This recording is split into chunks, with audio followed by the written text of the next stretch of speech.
release of the Cheez-It Pizza. I'm sure he's not paid under the table by Cheez-It, right? Oh, no, not at all. Yeah, there's no way he's getting anything out of this. Now, he continued noting Cheez-It Pizza features original Cheez-It flavored cracker thin crust with 100% real cheese. Doubt that. The pizza is ready after baking it for 8 to 10 minutes. The influencer posted images of the 3 flavors, the Italian 4 cheese, pepperoni, and the Cheddar Jack Supreme, which features Italian sausage, pepperoni, green and red peppers, black olives, onions, yellow cheddar, and Monterey Jack cheese. Though the Foodstagrammer didn't have details on retailers who will have the product, he stated that it is, quote, heading to major stores soon. I would try this. Yeah, can you zoom in on the bottom one, Tyler? I mean, that's the best looking one. I would take this one down. That actually looks pretty good. It looks fantastic. Yeah. I like thin crust. I just find it hard to believe it's going to look like that when you pull it out of the oven. I don't disagree with you. I like a thin, crunchy crust. I think that's what you're going to get crunchy is the only way to go, really. Yeah. And it only bakes in 10 minutes. Well, a lot of those other frozen pizzas take 18 20 minutes. Yeah, 18 is pretty standard. Yeah, God, I want to rush that great tasting frozen pizza, so please give it to me 8 minutes faster. Don't know why you try it, right? Well, if you're eating a Cheez-It pizza, like, you're not looking for, like... You know what? I don't have dinner plans tonight. Flavor profile that's complex. You going to get one? I don't think they're out yet. If they were out, I would do some good ranch on the side with the Cheddar Jack Supreme. All right. Same here. Now, that means I would have to actually bake it, but... Yeah, that 10 minutes out of your life. Well, you got to preheat the oven too. 12. Yeah. I just leave it out on the counter. It'll be ready for you when you get home. Chili and Bullet will have it out of the wrapper for you. I did what you're never supposed to do when I got home from trivia last night, because I texted Brown. He was picking me up, and I was like, how long do I have? He said, I'll be there in 10 minutes. And they've got that pasta that only takes 5 minutes. Yeah. So by the time I got it out and everything, Brown had pulled up. So I had to packaged it up. Got home last night, 10:30, 11 o'clock, and ate the biggest bowl of pasta. Oh, wow. Yeah. I bet it was good, though. It was. You're not going to believe that I eat this, but Publix has a pizza that is pork, cauliflower sausage, and cranberry. But is it a Publix brand? Yeah, it's Publix store brand. Pork, cauliflower sausage, and cranberry. And it's a frozen pizza, and it's actually very good. I like it. How do you... I'm putting that in my notes. I might grab that I would try tonight. it, but how do you run across that? Is it something Jennifer just brings home? She just brought home one day and said, it sounded interesting. I thought you might like it. And we get it now. We probably... Cauliflower crust, that's where the cauliflower comes in? No, it's pork cauliflower sausage. I don't really know, so I haven't asked a whole lot of questions. Oh, wow. So you're going no meat? No. Sausage is meat. Well, I mean, if it's cauliflower sausage. Yeah, I would think that if it's a cauliflower crust, then they probably also did, like, a turkey sausage at least. Pork, cauliflower sausage, cranberries, kale, honey cream, fresh sauce, cream fraiche infused ultra thin crust. Boy, that seems Thank you. So not like you. Grew up in Calhoun County. No, I agree 100%. It's way off brand for me, but I like it. I just want to know. So, were you saying cauliflower sausage or cauliflower sausage? It's cauliflower sausage. So I think it's cauliflower sausage. I'm not sure I'm getting real sausage. It's cauliflower made to taste like sausage. Right. Yeah. So you're eating plant. I know. Yeah. I know. And you've always said no meat, no meal. I agree with you, Lance. I'm not arguing. Okay, where are you guys on people not picking up the dog shit when it's when it's in my yard? It's littering. It's littering. It should be okay. penalized. Will you give me this? You know the dog park I go to. How I feel about my fashion. However, did you know that I care about your fashion choices? Cargo shorts are out. Flip-flops are only appropriate on the boat. And please throw away that stained t-shirt from college. You may be thinking, EG, that's all I own. What do I do? Here's what you do. Go to nextround.store and fill your cart with a wardrobe that is approved by me. Stock up on logo t-shirts, hoodies for football season, and hats for every day of the week. Trust me on this one and head over to nextround.store to get stocked up for this season. Start your day online with our website, nextroundlive.com, for the latest videos, podcasts, and college football stories. It's also a great way to stream the show or shop in the Next Round store. Stay connected by visiting nextroundlive.com. Hang out with the Next Round on the go. Whether you're driving to work, running errands, sitting on the beach, or you just need a break from the real world, we can keep you company. Check out the Next Round, Mystery Fifth Hour, and our other shows on your favorite podcast app. We'll meet you there. Follow LT on Twitter at @TheLanceTaylor. Jim Dunaway, Lance Taylor, Ryan Brown, Live from the Birmingham Racecourse Casino Studios, the next round, presented by Bud Light, is on now. We got some interesting stuff other than basketball to talk about on the show today, but we're going to have so much Final Four stuff. You're going to think you're in San Antonio with the Auburn Tigers as they get ready for this historic weekend coming up. And speaking of history, and if you're a little stitious, not superstitious, but a little stitious, we'll talk about something in just a second as well. But it is Final Four time coming up. If you throw the women into it, it is 7 number 1 seeds and the 1-2 seed who is UConn's women who have been to 24 Final Fours. So really it's about as chalky as you can get for this weekend. But with that, on the men's side, this sets up to be maybe the best Final Four of all time. I went back and looked at 2008. It seems like it should have been further back than this, but Russell Westbrook was in that Final Four. Jeez. Kevin Love was in that Final Four. Derrick Rose was in that. That was a historic Final Four. Yeah, well, that UCLA team lost or left a lot out there. Are you kidding me? Yeah, because when you have the combination of Russell and Kevin Love, I mean, that was a pretty incredible team. And, you know, those were – I mean, UCLA was on a little bit of a run during that time. You know, they played Florida for the national championship. I remember the championship game between Memphis and Kansas. It was fantastic. If Derrick Rose hits his free throws, Calipari wins the national championship. Instead, Chalmers hits the three to take it to overtime. I don't remember what happened in the semifinal games. I don't either. So that was Ben Hallen's UCLA team, right? It was. Ben Hallen was UCLA coach. And he was throwing a bunch of X parties or letting them throw X parties. One of the reasons he was out. But Kansas beat UCLA and Memphis beat I don't remember. the other team. Was that Roy Williams? Roy didn't win it until he got North Carolina. It was already Bill Self. That was Self. Yeah. That North was Carolina's Self's first championship. Yeah. Was North Carolina was in it with Tyler Hansborough, if I remember correctly. Maybe you looked at it last Final night. Four. I did. Is it in your search history by chance? I'm just wondering if the games were that good. It actually is. You know, to your point, saying this could be the best Final Four of all time, could be. I don't know what the bar is right now.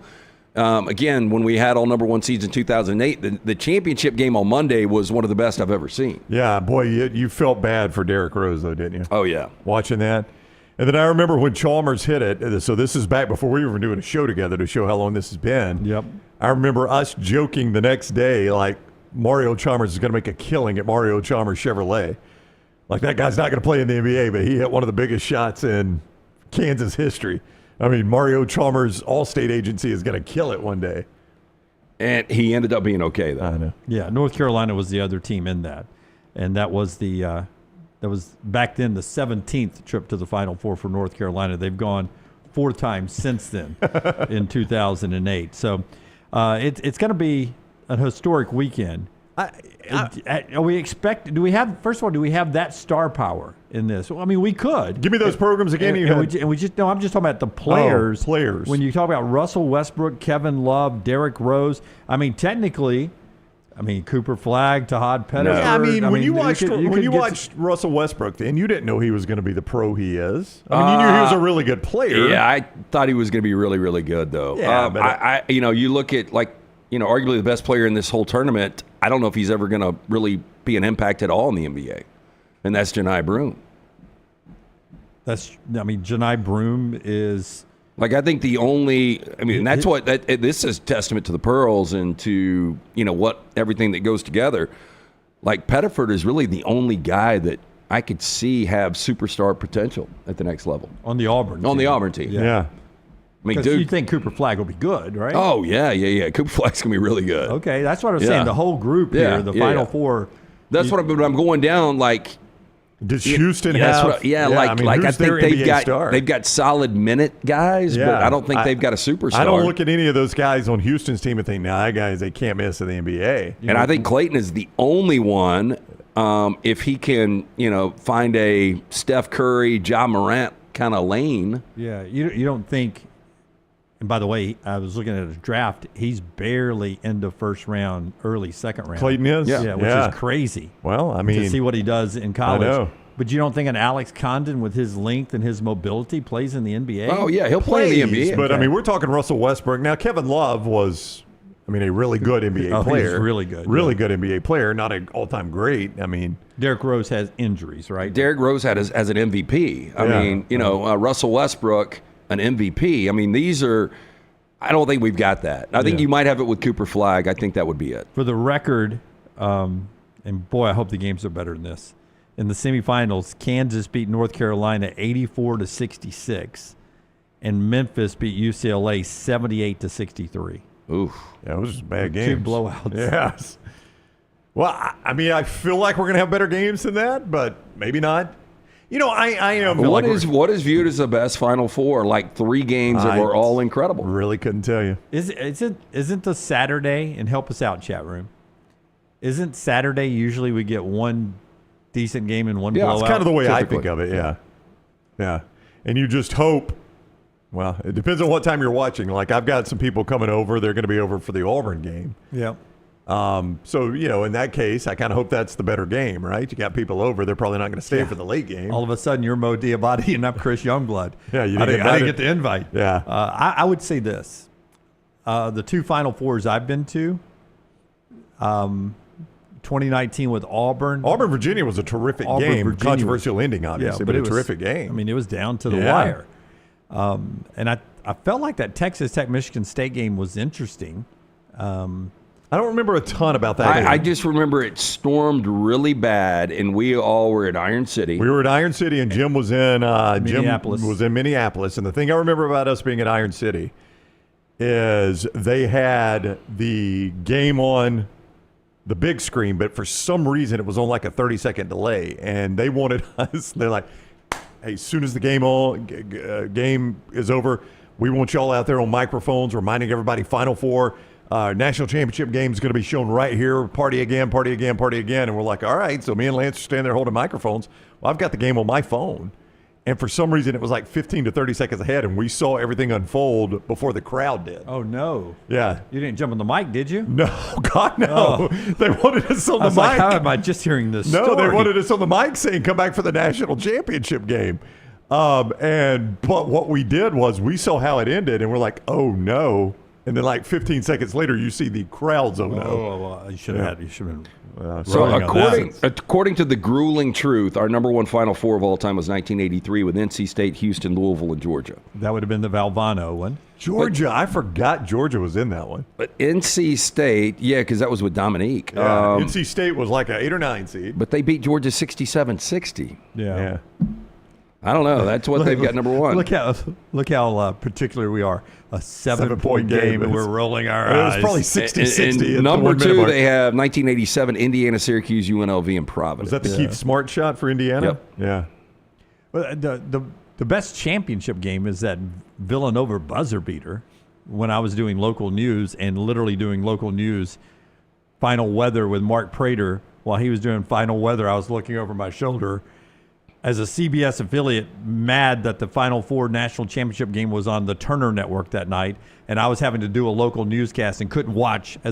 One of the reasons that I chose CBS was that I would be able to watch the championship game and not miss local news. And having to look over my shoulder in the weather center on a small monitor, the best buzzer beater in national championship game history. That was a good one. And we almost saw one, too. I remember we were all together at Fleming's when Butler missed the half-court shot. Gordon Hayward, was he the one that took it? Yeah, it would have been the best moment in sports history, One I of think. them. I mean, a half-court walk-off in the national championship game. I don't know how you could top that. So sober for me because I had to go back and do local news again. So much of your life. A lot of was people looking never believed in the sobriety to do local news, right? I don't think it was mandated. Hey, so 1957, number 4 on the list, North Carolina, Kansas, Michigan State, San Francisco. North Carolina won 2 triple overtime games in the Final Four. They started off with a 74-70 win over Michigan State, followed it up with a 54-53 overtime win over Kansas to win the national championship. The problem is Jayhawks beat San Francisco 80-56 in their semifinal. Yeah, but I mean, if I get a triple overtime and an overtime game, I love a championship game. In that era of basketball, triple overtime got you into the 50s. Yeah, my bookie gives us the point spreads on this one. The betting world tells us that we will have 2 competitive games. Doesn't always work out that way, but the betting world says 2 competitive games. Well, mybookie.ag is where you can play all these games. As I mentioned, now when I talk about them, they've got that 50-50 up. If you like those at Major League Baseball parks, a lot of times you go in and play the 50-50. You can play it at mybookie.ag. Code next round when you sign on at mybookie.ag. And when you use code next round, we're going to give you a great sign-on bonus right there. You are going to get a 50% deposit bonus up to $1,000. You make your deposit. They give you a 50% bonus up to $1,000 when you use code next round at mybookie.ag. Mybookie.ag, code next round. Take a look at the point spreads. They have bounced up and down by half a point in this Auburn-Florida game. Started at 2.5, went up to 3, back down to 2.5 during the show yesterday, up to 3, back down to 2.5 now. Florida 2.5-point favorite. Don't know where it'll go at tip. We'll ask Fuhrman later. Duke a 5-point favorite over the Houston Cougars. We've got some props at mybookie.ag. We'll discuss those later in the show, but you can play them at mybookie.ag. Code next round to get that sign-on bonus, 50% up to $1,000 in a $10 casino chip. Duke had ticked up to 5.5 earlier today. Oh, I did not see that. Back down to 5. Maybe this is it. 1982. Think this was in New Orleans, North Carolina, Georgetown, Houston, Louisville. It was in New Orleans. Oh, I remember that, yeah. Tar Heels beat Phi Slamma Jamma 68-63. Yeah. The other was Georgetown 50-46 over Louisville, and then we remember Michael Jordan's go-ahead basket, and then Fred Brown threw the pass to James Worthy. Yeah. I mean, those were pretty good games. James Worthy was in a weird spot, and Fred Brown just threw it right to him to end the game. Yeah. Thought it was his own player. I guess. I am, a bit conflicted when it comes to the Final Four. And I've said this before. I like all the upsets we can get early on, like every buzzer beater, every upset. But when I get to the Final Four, I want it to be blue bloods or one seeds. This is your tournament. This is it. Like, I don't like a Final Four that's got a George Mason in it. Like, that watered down, to me, George Mason was a great story. How Jim Larranaga was able to pull that off, I do not know. Yeah. But that you have to admit that waters down the Final Four when you get a George Mason. Hey, NC State last year. I mean, it's a great story. They really couldn't stay with Purdue. Yeah. As I watched that game unfold, I was out in the desert last year. But I thought that Alabama-UConn game was a competitive game. I think Alabama had a shot. Well, but the NC State team was a team that wasn't even going to be in the tournament. They had to. Yeah, but man, the way DJ Burns was playing, I mean, they had a fighting shot, I thought, going into the game. Yeah, but. I mean, they were firing their coach. I mean, that's. I mean, realistically, we could have gone back to the 14 college football playoff this year with the 1 seeds. That's right. Yeah. It would have been more interesting maybe than hundreds of millions of dollars. We don't need it. Let's just jump straight ahead. Go to San Antonio. Yesterday was the first media availability in San Antonio for coaches and players, and we've got some of that. By the way, Taylor joins us, Taylor Korn, from the Alamo Dome. Coming up a little bit later on in the show. She'll be with us just after 10:30.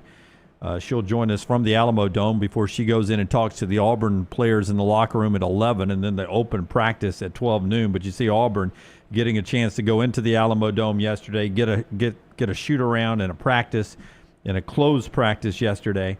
So you get the opportunity to get some work done yesterday. I've got something I think you guys are going to like that I just did on the fly in my head. And I plagiarized a little bit of it because, like, one of the headlines today on ESPN is Johni Broome could be the most impactful transfer in college basketball history. Does Auburn have the best pair of transfers all time when you look at Cam Newton and Johni Broome? Okay, you want to do that now, or are you teasing ahead? Look, I've done no research on this. So let's tease ahead. Let's tease ahead. And that's fine. But, I mean, I think it's going to be hard to find that, right? Especially if Auburn's able to close the deal in San Antonio. Yes. So let's tease ahead. Best transfers combo ever later on in the show. Here's Bruce Pearl yesterday at the podium. They're the number 1 overall seed in this tournament. They're the champions of the SEC. The best conference ever assembled with 14 bids. But Bruce doesn't mind playing the role of the underdog. What I've tried to do all year long is demonstrate that this is uncharted waters for Auburn men's basketball. We had some great moments in our history, great coaches, Sonny Smith and Cliff Ellis, great players, and Charles Barkley and Chuck Person and several others, but no real sustained great success. And here we are at the Final Four. Like, Houston's won national championships. They've got history with Guy Lewis. They've been here before. Duke's, that story's been over and over again, right? And Billy Donovan took Florida here, won a couple national championships, so Florida's got more history. We come in as the overall number 1. but we're probably considered the fourth best team here right now. So there is nothing new, and I prefer the underdog role rather than having to prove that we're as good as we say we are. So we're going to take that underdog role into the Final Four and see if we can capitalize on it. Not only are they the underdog, the number has actually grown. Like, they're a bigger underdog right now than they have been since the Final Four was set. To win the title. Win the title. Yeah. So as far as not in the game against Florida, but it has grown to walk off with the confetti falling. Correct. Orange and blue confetti Yeah, I mean, they're falling. plus 520 now. I think they were like plus 460, 480 earlier in the week. I actually saw them at plus 570 earlier, and Florida had slipped down into or Houston, whoever was third, had slipped into the 400s. Yeah, that's Houston in the 400s. Duke is minus 114. This is at mybookie.ag. Duke minus 114. Florida plus 290. Houston plus 430. Auburn plus 520. So it is, I mean, it's plus 520 enough to call them a prohibitive underdog? Yeah. Prohibitive underdog. Yeah. Well, that's right up what Bruce That's wants. what he man. wanted. Guys, nobody believes in you. That's right. Guys, nobody believes in you. I'm trying to remember the last time measure the rim like Hoosiers. Auburn was a dog. Like an actual dog in a game? Yeah. Was that at Alabama? Were they dogs at One Alabama? versus two. It was Yeah. like a 1 point. Really? Alabama went off as a favorite in that game? So I think I remember correctly. favored in all, obviously, tournament games. Tennessee in the SEC tournament. Tennessee was the favorite? I don't know. Yeah. I mean, it's been a minute. They haven't been able to play the underdog role all year. That's funny that you would get to the Final Four. No, and Auburn was favored in that game. It's funny you would get to the Final Four and actually be able to play the underdog role, because this is a team that has been number one a lot of the year. As he just said, they're the overall number one seed, though. They were an 8-point favorite at home against Florida in the game they lost. That's right. You know, we discussed it, though, coming into the tournament, Dunaway. They were the overall number one seed, and you were kind of having to convince yourself to even pick them, not to win in the first round over a 16. But you started as the overall number one, like, ooh, boy, they could get upset there. They could get upset there. I even picked Michigan State to beat them in the Elite Eight. I didn't believe in them to make the Final Four. Yeah, I think Alabama in Coleman was the last time Auburn was an underdog. I that think seems so, like too. And forever ago. by the way. I'll tell you, the date on that game was Valentine's Day, February wasn't 15th. Oh, day after? Yeah. Day after Valentine's Day. Couple sponsors here before we hear from Todd Golden, but also if you're a little stitious, I got something for you here. Tell us about Alexander Shunnarah. It's our guy, Alexander Shunnarah. Alexander Shunnarah Attorneys. If you're in need of an attorney, you start with Shunnarah, Shunnarah.com. One thing Alexander Shunnarah wanted to do, he's a Birmingham guy. He wanted to create a firm that could handle any issue his community faced. So he's done that. They now handle not just personal injury claims, but claims for fire and storm damage, bad drug and device claims, disability, workers' compensation, a host of other claims. You can see more, Shunnarah.com. You don't pay unless they win your case at Shunnarah.com. Hey, the weekend is here. The weather's going to be fantastic. Guess what? Odie's Tavern, 2 locations and 2 patios. Yeah. The original and Crestline, one right there in Edgewood. You can enjoy some of that great food from Rodney Davis, the ice-cold beer buckets full of the Bud Light, live music tonight and tomorrow night. Just a great place to sit back, watch all the semifinal games. It'll go straight into the live music tomorrow night. Stop in, see Will Haver and those incredible staffs. Birmingham Institution is Odie's Tavern. So my FOMO's real, right? I always want to be everywhere. Do you want to be in San Antonio? So I want to be in San Antonio. So I was looking last night. I was like, where would I be going to dinner You're tonight? wearing your Florida orange. Unintentional, right? So I was like, where would I be going to dinner tonight if I was in San Antonio? And I just, first thing I Googled, places to eat in San Antonio. No, you did not. No, I did. And no, look, the thing that pops up is let the San Antonio Spurs tell you where to eat if you're coming in for the Final Four. It was the first story was up. And 4 of their restaurants Fast food. was located in an entertainment district. What do you think the name of the entertainment district? It's a hotel, 22 restaurants. I'm going to guess the Spurs own it. The venue. I don't think they do. They do not. It's been there since 1883. Yeah, it's a cool spot. I've actually been to this entertainment district and eaten in, I bet, one of the restaurants they said. The name, if you're a little stitious, LT, the name of the historic district is the Pearl. The Pearl. Here it is. The Pearl Historic Restaurant, Food, Entertainment District. All right there in San Antonio. Great hotel on the coast. Oh, The that's true. Pearl. And I texted some Auburn people earlier today, and I was like, and they were like, man, if you're staying at the Pearl, you got some money. And I was like, well, I'm not there. But 22 restaurants, 4 of them are on the must-eat-at list. And I don't know, what's the name of the coaching staff at Auburn? Oh, that's the Pearls. The Well, Pearls. Two of the. Are you a little stitious, LT? I am very superstitious, yes. He's not just a little stitious. He's superstitious. I am very superstitious. Yeah. I know Brown has no There superstitious are times bone. I'm a little stitious, but no, I'm not superstitious. Todd Golden is a guy who Bruce Pearl coached, and then he hired when he got to Auburn, and now he's facing him in the Final Four. Here's Todd Golden yesterday on that relationship.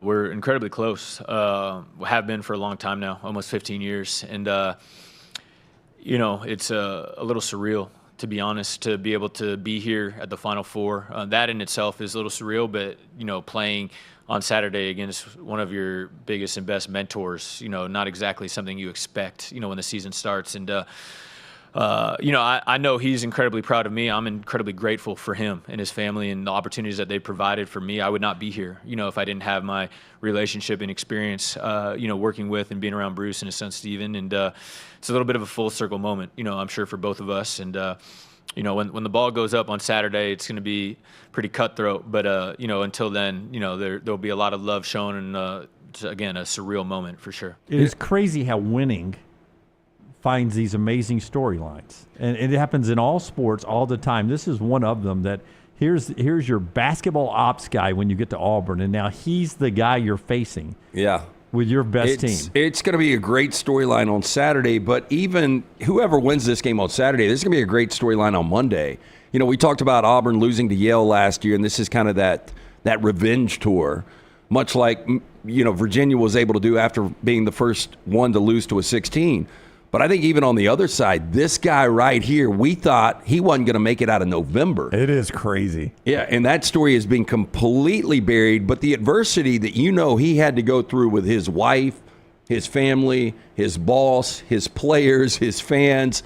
Really, for him to be able to navigate this, and this team just got better each and every week. Well, I wonder if one day we'll know the full story on that deal, because I forget about it. Well, I think you forget about it because Florida, they did their own investigation with authorities, and they came back with a report that said there was no evidence to back up the allegations. That's right. So that's why I never bring it up anymore, because there was no evidence to back up the allegations. So it seemed to be a completed story, period, at the end. But it was such a complete bomb that hit in the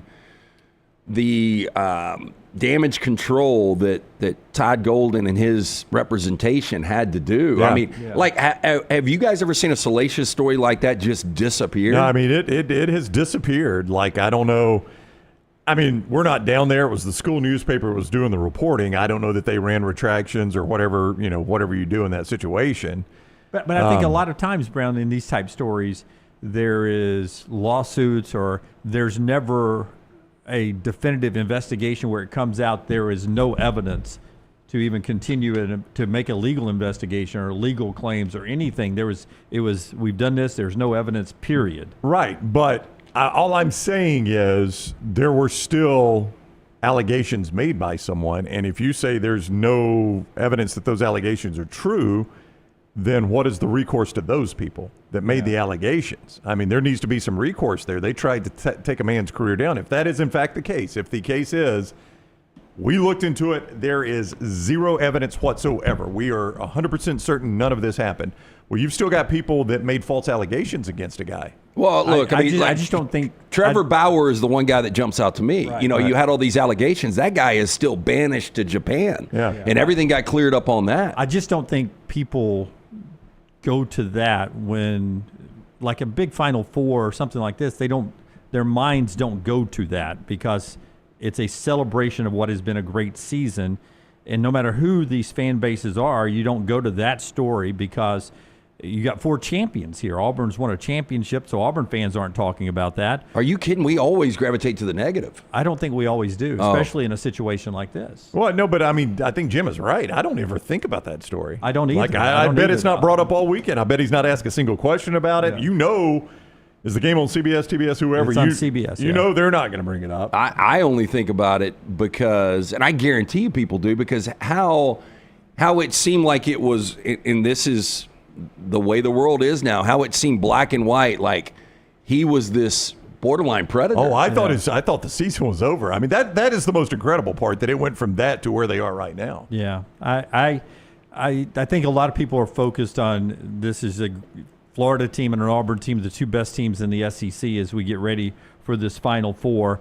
One more thing to get to in this segment from Bruce Pearl on maybe the most talked about player on his roster during March Madness. After we tell you about a couple more of our great sponsors, one of them is the event going on at Lake Fest. Brownie, tell us about Lake Fest. Yeah, it is Logan Martin Lake Fest, and it is year number 15 of Logan Martin Lake Fest, and you can participate. It is absolutely free. You don't have to pay anything to go out there and see Bama's biggest boat show right there in the water at Lake Fest.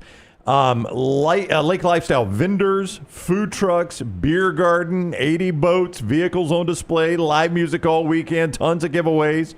There'll be fireworks Friday night honoring our great veterans. There'll be mermaids and mateys parade on Saturday. Free mimosas for mom on Sunday. LoganMartinLakeFest.com, and for the first time in the history of Logan Martin Lake Fest, AmFirst is offering a 0.5% off interest rates that could save you $100 a month up to $12,000 for the life of the loan. See more, LoganMartinLakeFest.com. And our friends at Hemp Hill, which brings you Lance's Lock, Lance'sLock.com. You don't put up Saturday plays today at Lance's Lock. You'll do that tomorrow morning, right? Yeah, but I am working on Saturday's plays because I'm doing a hit with our friend Ian later, and they won't plays. Okay. So We need our plays. I will have them up early, like tonight they will be out. We're about to post 3 plays right now in Major League Baseball for today. Jump on board. Win with us at Lance'sLock.com. One of those free plays will be out there, available right now. It is always brought to you by our friends at Hemp Hill Services. Trust the name Birmingham has trusted since 1954. If you experience any plumbing, heating, or cooling issues in your home or business, they are ready to serve you. Call Adam, Chad, and Andrew, the guys there, 205-229-2090 or hemphillservices.com. As we get ready for Auburn to try to win 2 games and be national champions and cut down the net, Tahaad Pettiford has become one of the talking points with his potential maybe to explode in these 2 games at the Alamo Dome. Bruce Pearl gets asked about him continuingly to be the guy off the bench. He's not a starter, and he isn't going to start on Saturday either, despite everyone talking about Pettiford. And he's not started for the most part of the season. So BP explained how he's handled not being the starter. I suppose some would just sort of expect that to be a problem. Great player, one of our best players, and yet only started 1 game because of, I think Denver was injured. And not a word. Not a body language, shoulder shrug, roll eye ever from Tahaad. Because if he did, his dad would slap it right out of him. He may not feel the same way if he's not in there at the end. And in case you had noticed, he's almost always in there at the end. He's been a unbelievable, one of the best freshmen in college basketball this year. I mean, you look at him and Cooper Flagg and maybe a couple of others who's had greater impact on the success of the team than those 2 guys. So he recognizes he's gotten the notoriety. He also recognizes that he's always been overlooked because he's 5'11", and he'll be overlooked in the Final Four again. But he has the opportunity to prove you that he's pretty special. 2 things there that popped out to me, LT. One was he's always in there at the end, and to me that's always more important in football and basketball than who starts, who's there at the end. But the other one was, did he just let his real height He out? did. I mean, that's going to come out eventually. You have to go to combines and get measured. So the NBA is not going to buy a media guide height, Lance. I mean, if he's 5'11", they're going to know he's 5'11". I thought he was 6'1". They list him at 6'1". I thought he was more like, when I bring up the Iverson, I thought he was more like 6 feet. But, yeah, I mean, that's cat out of bag right there. And unless people think we're making a big deal about this. Here's the good news, though. Ain't no way he's coming out if he's 5'11". That's what I was about to say. It's great news for Auburn fans. And if you think we're making a big deal about this, I didn't realize this was the case until Jelly Walker at UAB was talking about going to the NBA. And I know a couple NBA scouts. I called one of them, and he said, let me just ask you one question. Do you know how many guys are on a current NBA roster that are less than 6 foot tall? And I said, I don't know, 5, 6, 7 guards. He goes, try 0. Yeah. There's not one in the league right now, not a single player in the league. And is less than 6 foot. it's why Mark Sears came back last year. It's why Mark Sears probably won't be drafted until the second round. It's why Mark Sears and Alabama's guards struggle with big teams like Duke. Like Duke. Back to Pettiford. A guy that was the third leading scorer, averaged over 22 minutes a game coming off the bench, but the minutes are up now.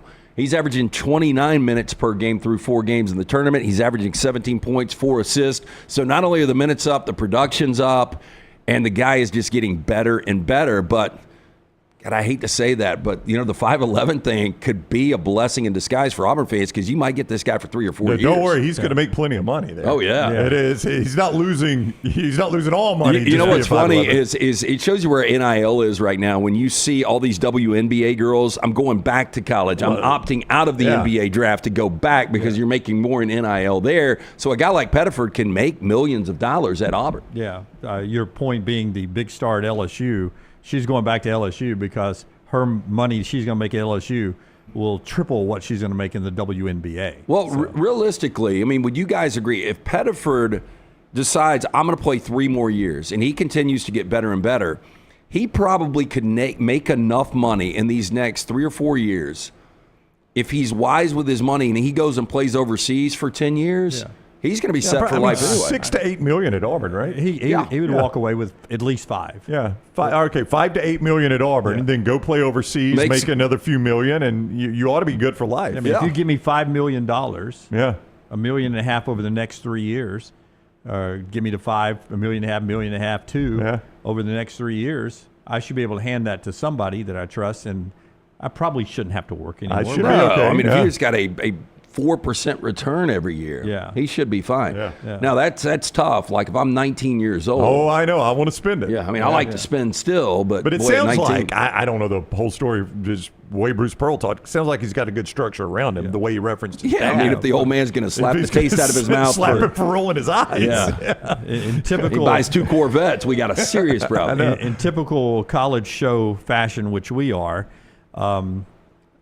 And again, I don't know if he's really 5'11" or not, because I think Bruce also said Houston won a national championship, and I don't think they'd have. They haven't. But you think Bruce slides into 5'11", but he's like, Tahaad, you need to come back. To stay. You might grow an inch. 0 chance you're getting drafted at 5'11". Yeah, I'm not sure Bruce, he throws 5'11" out there. Maybe he's 6 feet. Maybe he's 6'1". I don't know. They list him at 6'1". If I'm in the Pettiford camp, if I'm his agent, I'm quickly saying, Bruce he goes off the cuff there. We're 6'1" easy. I'll sell him 3 inches. I've always said this. But if I'm an Auburn fan, that may give you primetime Pettiford for a few years to come. What do you think Pettiford would pay for 3 inches? He would pay millions. He'd pay a lot. Yeah, he'd pay a lot. Of height. A plus. AlabamaBathRemodels.com. AlabamaBathRemodels.com. When it came time to redo the master bath in the Brown house, my wife scoured the internet looking for the right person for the job. And Brad Bell was the guy she picked, AlabamaBathRemodels.com. You can see some before and afters, not just on the job that they did at my house, but a lot bigger and better jobs than that. I'm glad she picked Brad and his crews. They were on time every day. They were clean. They were courteous. At the end of each workday, they would bring us in and say, okay, here's what we finished today. Does it meet your expectations? By the way, it did every single day. So that's who I'm recommending you use. Brad specializes in master bath, kitchen, and master bedroom closets. That's his specialty. It's not to say it's all he does, but it is his specialty there. And you can give him a call. Get him to come out and bid your job the way he did it for us. 205-422-1758. 205-422-1758. AlabamaBathRemodels.com. That is AlabamaBathRemodels.com. Follow Scott Forrester on Twitter @ScottForresterTV. I'm attorney Alexander Shunnarah, Alabama born, Alabama raised, and ready to fight for your rights. I have one of the largest firms in Alabama, and we are here to help you get the compensation you deserve. Call me, Alabama, 323-1000. No representation is made that the quality of legal services being performed is greater than those of other lawyers. Stop by the New York Butcher Shop and pick up the finest in certified Angus prime beef steaks and burgers, premium pork chops, ribs, and all-natural chicken cut to order just for you. Their chef-prepared entrees and side dishes are the perfect dinner-to-go choice for your family and are ready to heat at home. With a great selection of fine wines and desserts, the New York Butcher Shop is your one-stop dinner shop. 2 locations to serve you, Cahaba Heights and on Highway 119 in Greystone. The New York Butcher Shop. Rare quality, well-done service. This hour of The Next Round is presented by the Birmingham Racecourse Casino, now featuring 7 days of giveaways with your chance to win a share of up to $125,000. The more you visit the Birmingham Racecourse Casino, the more chances you have to win. It's bow time. Tired of choosing between sweet and savory? Why not have both? Introducing Bojangles' new chicken and bowberry waffles. The bold Cajun chicken filet you love, now drizzled with a bowberry honey glaze and sandwiched between 2 warm waffles. Which means your favorite meal of the day just met your new favorite dish. And lucky for you, it's served all day. But it's only here for a limited time, so try chicken and bowberry waffles at Bojangles today. It's bow time. Hey, you. Days warming up, looking like spring. And at New Balance Birmingham, we've got the thing. What pops and what's fresh? Check the selects. Come together at New Balance Birmingham on Highway 280, right next to Chick-fil-A. New Balance Birmingham, we got now. Celebrate the best time of year, tournament time with MyBookie.ag. Sign up right now, code NEXTROUND, and receive a 50% deposit bonus up to $1,000. Plus, a $10 casino chip. Tournament time is here, so enjoy it even more by playing along at MyBookie.ag. Bet anything, anytime, anywhere with MyBookie.ag. Use code NEXTROUND on your initial deposit for a 50% deposit bonus up to $1,000. Plus, $10 casino chip. Don't get caught by the buzzer. Sign up now at MyBookie.ag, code NEXTROUND. Hey, there's nothing worse than waking up to a plumbing problem. Don't get caught in a flooded house. Call the guys at Hemphill Services. Adam, Chad, and the team at Hemphill are the only ones I trust to fix it and fix it right the first time. Hemphill Services does it right and always at a fair price. For all of your plumbing, cooling, and heating needs, trust the name that Birmingham has trusted since 1954. That is Hemphill Services. Call now, 205-229-2090. That's 205-229-2090. The biggest and baddest track in NASCAR, Talladega Superspeedway, is ready to put on another amazing show in April. If you've never been to this track, you've got to come check it out. 2.5 miles of nothing but pure speed and incredible action at every turn. Don't miss the Jack Links 500 NASCAR weekend at Talladega Superspeedway. It's April 25th through the 27th, and you can get your tickets right now at TalladegaSuperspeedway.com. That's TalladegaSuperspeedway.com. Start your day online with our website, nextroundlive.com. The latest videos, podcasts, and college football stories. It's also a great way to stream the show or shop in the Next Round store. Stay connected by visiting nextroundlive.com. That's nextroundlive.com. I'm attorney Alexander Shunnarah, Alabama born, Alabama raised, and ready to fight for your rights. I have one of the largest firms in Alabama, and we are here to help you get the compensation you deserve. Call me, Alabama, 323-1000. Your representation is made that the quality of legal services being performed is greater than those of other lawyers.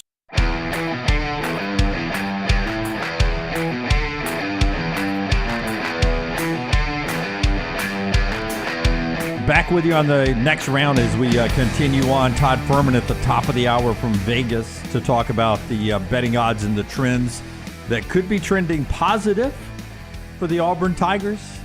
I say with a question mark.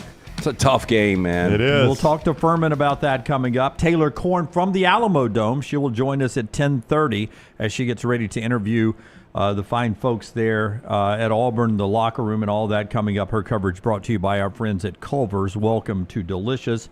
Also, NASCAR coming back to Talladega, Brownie. It is the biggest, baddest track in NASCAR, and if you've never been part of it, you are absolutely missing out. It is the Jack Links 500 weekend coming up April 25th through 27th at Talladega Superspeedway. Get your tickets now, TalladegaSuperspeedway.com. That's TalladegaSuperspeedway.com. 2.5 miles of nothing but pure speed and incredible action at every turn. Go see it for yourself. The Jack Links 500, April 25th through 27th, TalladegaSuperspeedway.com. All right, so We've heard a little bit from Bruce Pearl and Todd Golden. There was one coach in the Final Four that literally cried when he got a recruit. Which coach was that? John Scheyer with Cooper Flag. I mean, that would be who you would think. Yeah, it was John Scheyer with Cooper Flag. Comes out yesterday. He actually shed tears when he got the Cooper Flag commitment. All right, so I don't remember. I mean, I would too, because that almost books you Sweet 16. It almost books you to the second weekend. So Cooper Flag comes out of Maine. Small town Maine. Perhaps the best athlete ever out of Maine. I don't know. You guys tell me. I would say so. Yeah. Tornado Ted McInerney used to come on our show. It wasn't him. He now works in Maine, and he texted me in Newark. He says, "Hey, say hi to the TV crew. My TV crew is actually going to Newark to cover Cooper Flag. Small town Maine boy making it big. So we're sending a crew down to Newark." So that's how much the Maine people love them some Cooper Flag. They don't have college sports, much like North Dakota State last year with Grant Nelson. A lot of North Dakota State fans came to the desert to cheer on Grant Nelson. You're getting Maine folks traveling around cheering on Cooper Flag and Duke. So if you look at the schools that offered him, Duke, Connecticut, Kansas, none of those surprise you, right? Nope. Maine offered him. They're like, I mean, he's played in our state. Maybe he just likes living at the house. We'll give it a whirl. And Georgia. Those are the top 5 according to. So those are the 5 finalists. According to On3, they said the top 5. Now look, I mean, I think he was Duke pretty early, but I could see this with Scheyer. Like, obviously, is he going to explain to us why he cried? Is that what we're about to do? Okay, no. I could see this with Scheyer, Lance, because you take over for Coach K, you're going to have to hit a home run with a recruit at some point. Look, according to this list, number 1 athlete out of Maine is Joan Benet Samuelson. Okay, I think she won the first women's marathon at the 1984 games. Okay, we're going to Cooper Flags in front of her already. Oh, but she was on the cover of Sports Illustrated. I remember that. They put that little Greek-like crown crown on her when she was crossing the finish line. Damn, she's got a 2:24.52 time. Yeah. It was an Olympic record. I don't know if it still is. I mean, that's Kenyan-like. Yeah. Other names that you guys might know: Dick McPherson. You guys remember the Syracuse coach? Yeah. Patriots coach. I'm just looking at some names we might know. There's nobody from Maine. That's Cooper Flag. He's got it. Cooper Flag to the top of the list. It would be a shock if he ends up not being that guy. Yeah. So Cooper Flag made Jon Scheyer cry. The question now is, can Houston's defense make Jon Scheyer cry? It's the number 1 offense versus the number 1 defense. Jon Scheyer on trying to not turn them into something they're not. Listen to the Duke coach. This is obviously a defense on an entirely different level from anyone you have remotely faced. What have you told your guys about preparation, and how much can you actually prepare them for what they'll physically go up against when the ball tips on Saturday night? One, haven't slept much. That's credit to Houston, but I'll force myself to the next couple of nights. It's also the excitement of everything, of course. But Houston, no offense to our scout team, we have a great scout team. It's not something you can replicate, and so it's a combination of understanding what could or could not be there, but then also at the same time, you don't want to make them out to be the boogeyman either. And you have to have confidence. We're a great offensive team, and I want us to be us. And in doing that, you're going to have some moments where you may go through a stretch you don't score. And the thing that's been consistent for us is our defense. So we can't let any offense impact our defense. Go ahead. Well, I was just going to say, well, go ahead with your point, because I got something on Flag. I'm fascinated by this guy right here. Well, that was one of my questions. Okay. How good is Jon Scheyer? And here's my point. And you're about to go to this, I think. My point on why I said this in the pre-show. How good is Jon Scheyer? How many times do we talk about Coach K? Very rarely. I mean, we don't. We don't. You're right. How many times do we keep talking about Nick Saban? A lot. Yeah. Now, some of that's probably geography, but... Well, and it's time. I mean, Krzyzewski's been retired for 4 years. That's a good point. Yeah, this is year 3 for Scheyer. Okay. But, I mean, if he wins a national championship, I'm willing to say, I can't remember a more successful following of a legend than that. I mean, we talked about it earlier this week. Unfortunately for Kalen DeBoer, year 1 didn't go the way everybody wanted it to following Saban, but the book still hasn't been written there. He's got time to fix all that. This guy, though, if he wins a national championship, I mean, can you think of a more successful follow-up to a legend? I remember, LT, one of our topics, and I think it was in our radio days at Jocks.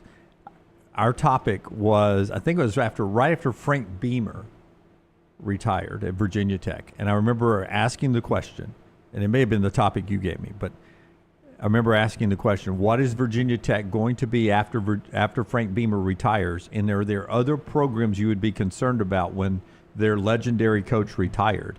And I think I remember us having a conversation. What would Duke be like without Coach K in the future? Well, I just remember us talking about that's going to be the most difficult follow-up ever until Nick Saban really started to. That was before Saban was basically killing it, print national championships. My point on this was going to be Cooper Flagg had arguably his worst game, a similar game against Clemson and a loss earlier this year against Alabama, and they still won by 20. Yeah. Like these other guys have figured out a way to play without Cooper Flagg, and I think maybe the biggest benefit for Jon Scheyer and Duke was when he went down against Georgia Tech in the ACC tournament.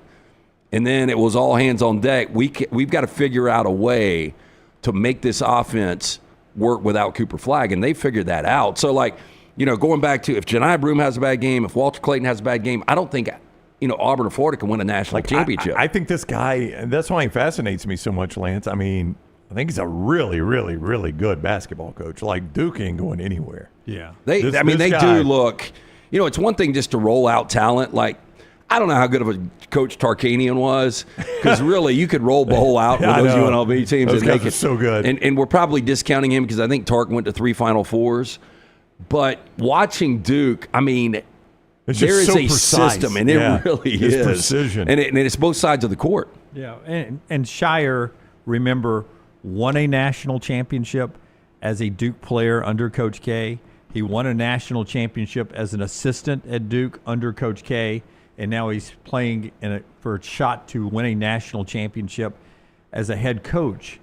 Not with Coach K, but there's a heavy influence there. Back to Cooper Flagg. You guys think Coach K will be there? Oh, yeah, 100%. Yeah. He's got to be, yeah. Cooper Flagg, by the way, leads Duke in points, rebounds, assists, and steals. That's pretty good. I'd put him in the NBA. He's their leader. And again, Alabama held him to 10 in the first half and 13 minutes to start the second half with 0 points from Cooper Flagg. Exactly what they needed to do defensively. Yep. But the offense, Duke's defense, was that good that day. It's funny, though. People still are sleeping on Cooper Flagg. Oh, man, he's getting overrated because he's ACC and he's Duke. He's not that good. And, the first time I really saw him come on the scene, you guys remember when he was practicing with the Olympians? Oh, yeah, I do. And everybody was talking about followaways and taking them to the rack. I mean, at that point when he's 17, you're like, okay, this guy's on the court and he's doing this kind of stuff. He's special. Again, Taylor joins us from the Alamo Dome coming up. The show being brought to you today in part by our friends at Bojangles Brownie. That is right, Jimmy D. You can make a lot of difficult decisions. One that Bojangles can make easy for you is going and grabbing those Bo Bites at lunch. The bite-sized hand-breaded chicken fried to crispy perfection, making it perfect for sharing, snacking, or when you're on the go. Just don't call it a nugget. It's Bo Bite. The hardest part for you going to be choosing from the 6 dipping sauces, one for every craving. The creamy house-made ranch, the sweet and spicy peach honey pepper sauce. It just depends on the mood you're in. Head to your nearest Bojangles today. Discover the dippable, shareable, craveable Bo Bites. It's Bo time. Men have a few fears. One of the big fears for a lot of men is losing your hair. If it starts to happen to you, it did start to happen to me. We've all three dealt with it before. When it started to happen to me a few years ago, Dr. Beckenstein is the guy that I asked around. Everyone said, you need to call this guy. For more than 20 years, women and men have turned to Dr. B for a range of cosmetic and reconstructive procedures. T3hair.net. Call this number, 205-319-0316. Make sure you tell them the next round sent you. T3 has that new test. It's so easy, painless, affordable. Takes 4 seconds to perform. It's going to show which medicines and compounds will specifically work for your hair loss. There are over 10 categories of agents that they can use, knowing they will work for you. They will custom compound these agents for you in pill or topical form. You pick and choose which agents you want. Men and women ordering Hims, other products online, don't even know if they work. Stop wasting your money and critical time while you're losing hair on treatments that aren't working for you. Come see Dr. B and that great staff. Find out what will work for you. 205-319-0316 or T3hair.net. Kelvin Sampson has 30 tournament wins on his resume, 30 of them. He's never won a national championship. He's 2 wins away from doing that. Older Kevin Bacon or Kelvin Sampson? Kelvin Sampson's older than Kevin Bacon. What do you think? This is random. I bring this up. I asked Tyler yesterday what if he had seen this show, but I Googled Kevin Bacon. Yeah. Kevin Bacon's almost 67 years old. Oh, Kelvin's older than that, right? Samson's Well, he's older, 69, but I'm just saying. That's pretty it's crazy. closer than I would have thought. Yeah. So he's won 30 tournament games. And you think, well, it's a perfect fit at Houston, right? I mean, they're always in contention. Perfect fit at Houston. Listen to why he took the Houston job. And if this just gets you fired up to go run through the freaking brick wall for the Houston Fighting Cougars. There's far better coaches out there than I am that didn't make the Final Four this year. But that's why the feeling of coming here is not one of accomplishment. Is for me, maybe because it's my ages, but it's more gratitude. Just grateful that you still have an opportunity to do this. Houston, the only reason I took the Houston job was to get my family back together. We'd been apart. Kellen had just gotten fired. I'd been fired. Kellen got fired. Lauren didn't like her job.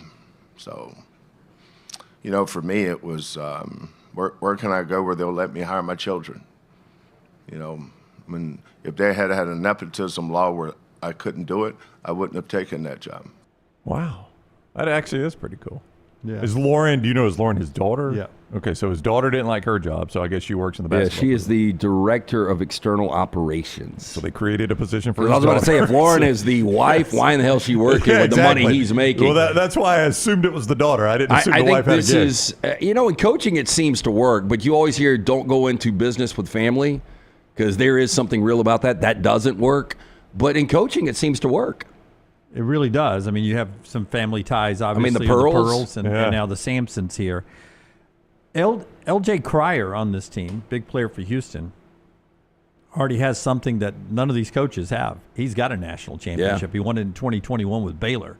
So he's back trying to win his second national championship with a different school. How long ago does that seem? And L.J. Crier's still playing. Yep. I mean, that was seems like an eternity Few's ago. best shot, and he ran into a buzzsaw on that Baylor team. Fuhrman coming up at the top of the hour. We're about to do the viewing menu, but first, Brownie, tell us about our friends at the Golfus. The Golfus is the place you go to enjoy Birmingham's best golf simulators. And you bring your own food, you bring your own beverage, you bring your own alcohol, bring your own clubs. It is a fun, social hangout with the buddies. It's affordable. They got the games on, like if you want to watch the games this weekend, Saturday and Saturday night, they're on right there at the Golfus. You can watch them while you're enjoying all the great courses you see on TV, the great courses you've always wanted to play. It's also a good way to get out of the office and enjoy maybe some team building or spice up a meeting. Don't just do the same boring meeting in the office. TheGolfus.com to book a bay and to find out more information. 3 great locations, Vestavia, Trussville, and Highway 280 of The Golfus. See more at TheGolfus.com. Hey, you want to be a better golfer? Yeah, I'd love to be. A lot of guys out there don't even wear, like somebody was telling me the other day, it was actually one of our friends. I just got contacts for the first time. Oh, I'm wow. like, dude, you're too old to get contacts. You just need to go get LASIK. It's what I did 20 years ago. I did wear the contacts for about a decade. I was wasting money each and every year on the contacts and solution. 205-969-8100. Ask for Amy Toe, the next round, Cynthia. They are going to hook you up with a hassle-free consultation. 0 to lose to find out if LASIK is right for you. 205-969-8100 or michelsonlaservision.com. All right, we got a lot of new releases this weekend. So first off, we've got a new horror movie called Hell of a Summer. Camp counselor Jason Hochberg thinks his biggest problem is feeling out of touch with his teenage coworkers. What he doesn't know is a mysterious mass killer is lurking on the campgrounds, brutally picking off victims one by one. This stars Finn Wolfhard from Stranger Things, and it looks like it's going to be sort of a love letter to the goofy slashers of the 80s. Okay. Yeah, and it's why I never wanted to go to camp back in the 80s. The slasher? Yeah. Well, you wanted to go because you thought all the girls were promiscuous and because everybody was getting naked before they got stabbed. They did, but I was always scared. I mean, everybody gets killed at camp. That's right. They get lucky and then they get killed. Yeah, Friday the 13th did this about as good as you can do it. That's true, and it looks like this will kind of parody that in a way. Next up, we got The Friend. New York City writer Iris finds her comfortable solitary life thrown into disarray after her closest friend and mentor bequeaths her a 150-pound Great Dane named Apollo. The huge dog immediately creates practical problems for Iris, from furniture destruction to eviction notices, as well as more existential ones. It stars Naomi Watts and Bill Murray, and I thought this one would be good to add to the list because you could relate to it, Lance. That's right. Well, I was going to say, Bullet and Chili would just say, hold my beer. He's got two of them. Yeah, you've got two dogs running around destroying all your furniture. Yeah. Next up, we've got an early screening for a movie I'm very much looking forward to called The Amateur. A CIA cryptographer manages to blackmail his agency into training him to let him go after a group of terrorists who killed his wife. It stars Rami Malek, John Bernthal, and Lawrence Fishburne, and this is one of my more anticipated movies of this year. The trailer looks okay. I don't know. I reached out to Tyler yesterday because I was looking for something to watch last night, and I was like, what was on our viewing menu? There wasn't really anything there, so I checked out The Bondsman, this new Kevin Bacon that we talked about a couple of weeks ago. One episode, not good, in my opinion, so I tapped out. But I did finish Golden Greed, The Hunt for Finn's Treasure. Do you guys remember this story? It's on Netflix. 3 parts where this old man buries $1 million worth of treasure in 2016 in the Rocky Mountains. I do not. And all of these people went out to find it. I remember when it was going on, and 4 people die when they're out finding it. So it's 3 parts, and the first 2 parts are really fascinating, and then, like most of these, it kind of loses on the final episode. Yeah, because you did that in Trash, a couple updates on that. Do you remember that, Jeeves? I don't remember that story. You might like this. I mean, it was legitimate. This old man he's 90-year-old man went out and put $1 million of his own money or treasure. But it was a hard place. You had to hike it and climb up and down ravines and stuff. Sad story. I mean, there's one family that put 2 years into this thing. Good grief. Legitimately 2 years. And you know what the reason was? They were broke. Well, they wanted to make sure mom and sister were taken care of. Get a job. Yeah, really. Do some investments. The 2 years you spent looking for the treasure, you could have easily maybe made some money. The one thing I came out of this, we've always said musicians and artists, they're also, their other title is unemployed. Yeah. That's a treasure hunter. Yeah, treasure hunter. Other title, unemployed. That's the viewing. You got one more? I got one more. Okay. I got a lot this weekend. A limited release called Freaky Tales. It's set in 1987 Oakland and is a multi-track mixtape of colorful characters like an NBA star, a corrupt cop, a female rap duo, teen punks, neo-Nazis, and a debt collector, all on a collision course in a fever dream of showdowns and battles. It's executive produced by the rapper Too Short and features Pedro Pascal, Ben Mendelsohn, Jay Ellis, Normani, Dominique Thorne, Angus Cloud, and Tom Hanks. Wow, what a cast. All that's what Tyler is watching this weekend is brought to you by our friends at Michelson Laser Vision. Yeah, 205-969-8100. If you've been procrastinating, thinking about LASIK, now is the time to make the call. Tell them the next round sent you. For more information, michelsonlaservision.com. And our friends at New Life Art, if you want a great piece of sports memorabilia, great moments for Alabama or Auburn football history, go right to danielmooreart.com, danielmooreart.com, promo code TNR. That'll get you a discount there, including the legend, head coach Nick Saban, 6 national championships in Tuscaloosa. It's the latest work from Daniel Moore, danielmooreart.com. But all the greats, all the way back to the goal line stand. It's all there for you, danielmooreart.com, promo code TNR. Take the next round anywhere you go with official Next Round gear. Buy yours today at nextround.store. I'm attorney Alexander Shunnarah, Alabama born, Alabama raised, and ready to fight for your rights. I have one of the largest firms in Alabama, and we are here to help you get the compensation you deserve. Call me, Alabama, 323-1000. No representation is made that the quality of legal services being performed is greater than those of other lawyers. Storm season is here. Make sure you have a plan of action in place right now. Greg from Pell City and Storm Restoration Roofing should be your first call when storms hit. Insurance companies love working with Storm Restoration Roofing because of Greg Nelson's name and reputation in the industry. When storms hit, call Greg Nelson. He's local, 205-542-3531. He's the home of the free no-cost roof inspection. Greg from Pell City on Facebook, 205-542-3531. It's Storm Restoration Roofing. Twin Peaks is the best in the game. Here, you're in the red zone for every college rivalry and divisional matchup all season long. I mean, where else are the scenic views as good as your view of the game? Only at Twin Peaks, the #1 sports bar.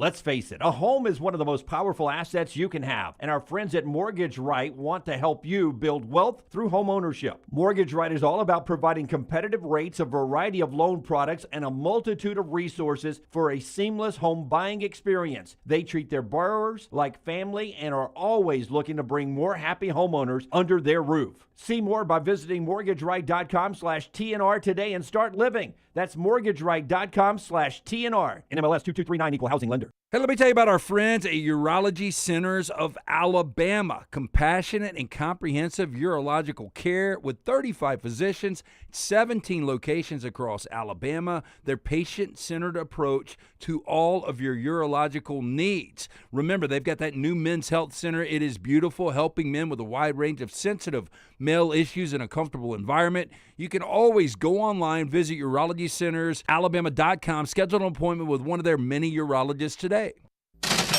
What a great time of year to be online with our friends at mybookie.ag, mybookie.ag, where right now you get a major current sign-up bonus, a 50% deposit bonus up to $1,000, plus a $10 casino chip when using the code NEXTROUND. That's code NEXTROUND. We're talking about all the madness of March, the NBA playoff race, the start of Major League Baseball, and it's all for you right now online when using the code NEXTROUND. Go sign up today, mybookie.ag, code NEXTROUND. The biggest and baddest track in NASCAR is Talladega Super Speedway, and it's ready to put on another amazing show in April. If you've never been to the Talladega Super Speedway, you have to check it out. This beast is 2.5 miles of nothing but pure speed and incredible action at every single turn. Don't miss the Jack Links 500 NASCAR weekend at Talladega Super Speedway, April 25th through 27th. Get your tickets now at TalladegaSuperspeedway.com. Don't miss the action. TalladegaSuperspeedway.com. It's bow time. Tired of choosing between sweet and savory? Why not have both? Introducing Bojangles' new chicken and bowberry waffles. The bold Cajun chicken filet you love, now drizzled with a bowberry honey glaze and sandwiched between two warm waffles. Which means your favorite meal of the day just met your new favorite dish. And lucky for you, it's served all day. But it's only here for a limited time, so try chicken and bowberry waffles at Bojangles today. It's bow time. I'm attorney Alexander Shunnarah, Alabama born, Alabama raised, and ready to fight for your rights. I have one of the largest firms in Alabama, and we are here to help you get the compensation you deserve. Call me, Alabama, 323-1000. No representation is made that the quality of legal services being performed is greater than those of other lawyers. Jim Dunaway, Lance Taylor, Ryan Brown. Live from the Birmingham Racecourse Casino Studios, the next round, presented by Bud Light, is on now. All right, Todd Fuhrman standing by in Vegas. The show being brought to you by our friends at Urology Centers of Alabama. No correlation with Fuhrman, though he, like all men, should stay on top of their health.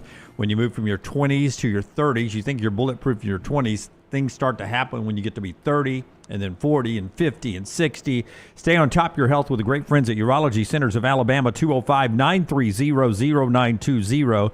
UrologyCentersAlabama.com. Prostate health, the kidney stones, vasectomies, everything right there. Our friends at UrologyCentersAlabama.com. BetTheBoardPodcast.com is where you find Fuhrman. He is with us now on the Shunnarah Hotline. Welcome in, Todd Fuhrman. How are you today, my friend? I am doing very well, gentlemen. Hopefully you guys are as well. Man, we are doing fantastic. So let's start with this Auburn-Florida game. It's been at 2.5, up to 3, back to 2.5, up to 3, back to 2.5. It's bounced around a little bit. I know half a point doesn't seem like a lot, but why the bounce around like that? You know, this is kind of a hybrid number. If we assume that Broome was going into this game at full capacity at 100%, I think you'd be looking at Florida closer to that 2 range. 2.5 to 3, indicative of how the public has started to bet this game. They see the Florida Gators as the more dynamic offensive team, and they're more than happy to lay the points. The one thing that I will try and get across to some folks that don't bet a ton of college basketball, there are key numbers in this sport as well. And the difference between 2 and 3 is paramount for the way the teams elect to play out late game situations and how different a game can look for all of those of us that have watched college basketball when you're trailing by 5 if you need a 2 to get a push or a 3 to get you inside the number. For me, my buy point here on Auburn would have been 3.5. I don't think the market's going to get there, so I just have a little bit of exposure to that first half total going under, as I think the familiarity between these teams and a newer venue could contribute to a little bit more of a rock fight than this total in the high 150s suggests. Yeah, before Lance and Jim talked to you about that game, you mentioned that, brought up my memory. I was in a Washington, D.C. restaurant when Ole Miss hit the end-of-game three-pointer against Michigan State. No volume. People aren't even really paying attention. The first thing I do is look at my phone to see what the point spread was. It's always wild, and I think that's one of the things when you're looking at these numbers and why a lot of professional bettors who have access to, what I would call advantageous numbers more often than not, 2, 3, 5, and 7, you'd be amazed how much different the handicap becomes around some of those odd numbers and the way these teams elect to play it out. So every half point, especially this time of year, matters, and it's why you're seeing a real back and forth in this game between 2.5 and 3. Fuhrman, Auburn really never in this situation. Ironically, this is only the fourth time they've been an underdog this year. The other times at Alabama, at Duke, at Houston. So two teams that are actually in San Antonio. So if you like value with the number one overall team, catching points seems like a pretty good spot. Look, I think there's opportunity and upside. You guys watch Auburn a little bit more than I do on a week-in, week-out basis, and their best 40 minutes of basketball is more than capable of knocking off Florida and going on to win the national championship. The problem for Auburn, and we can make the case over the last month, is we haven't seen them put together a complete 40 minutes. And if you take your foot off the accelerator for even 5 to 6 minutes against a team that's as dynamic and offensively balanced as Florida, it could put them in harm's way. I mean, let's look at the Creighton, Michigan games that we saw. It's a 20-2 run for Auburn that gets them outside the number against Michigan. You see them extend in that second half against Creighton.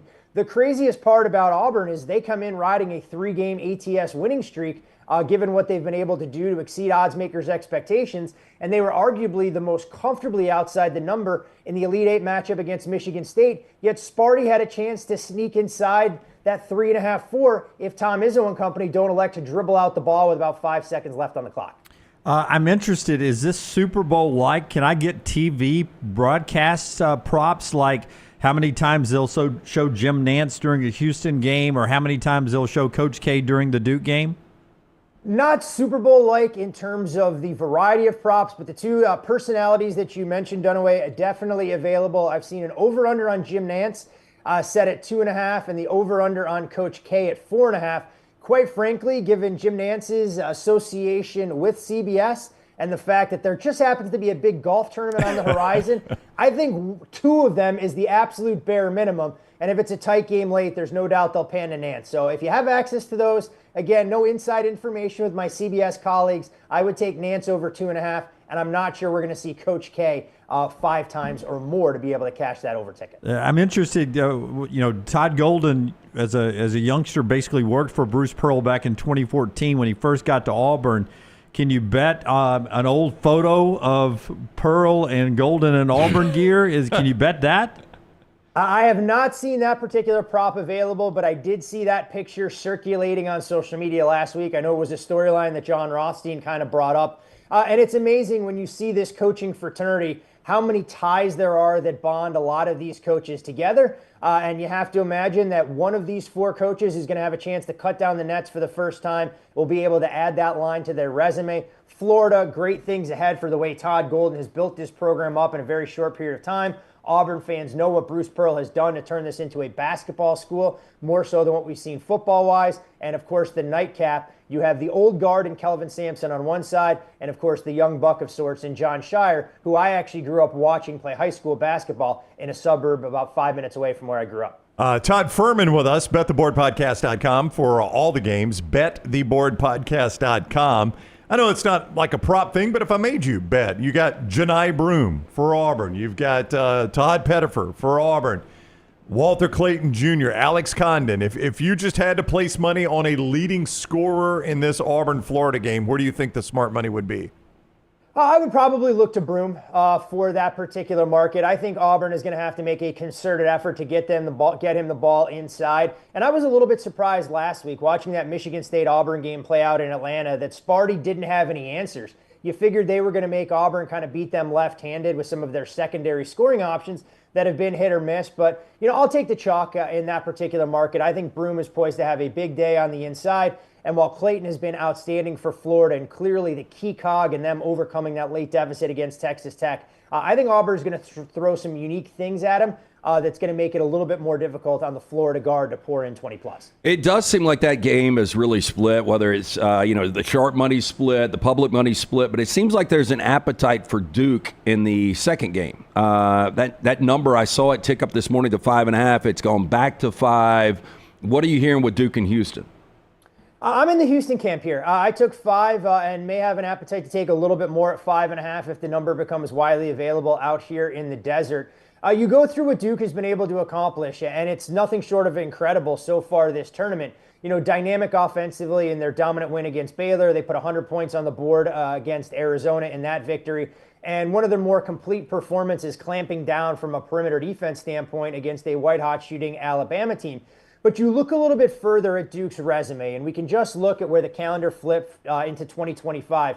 Duke has played one team that ranks inside the top 25 in overall defensive efficiency. That one opponent was the Clemson Tigers, and just happens to be the one loss that Duke has when they went on the road to Little John Coliseum and came up short as about a 7 or 8 point favorite.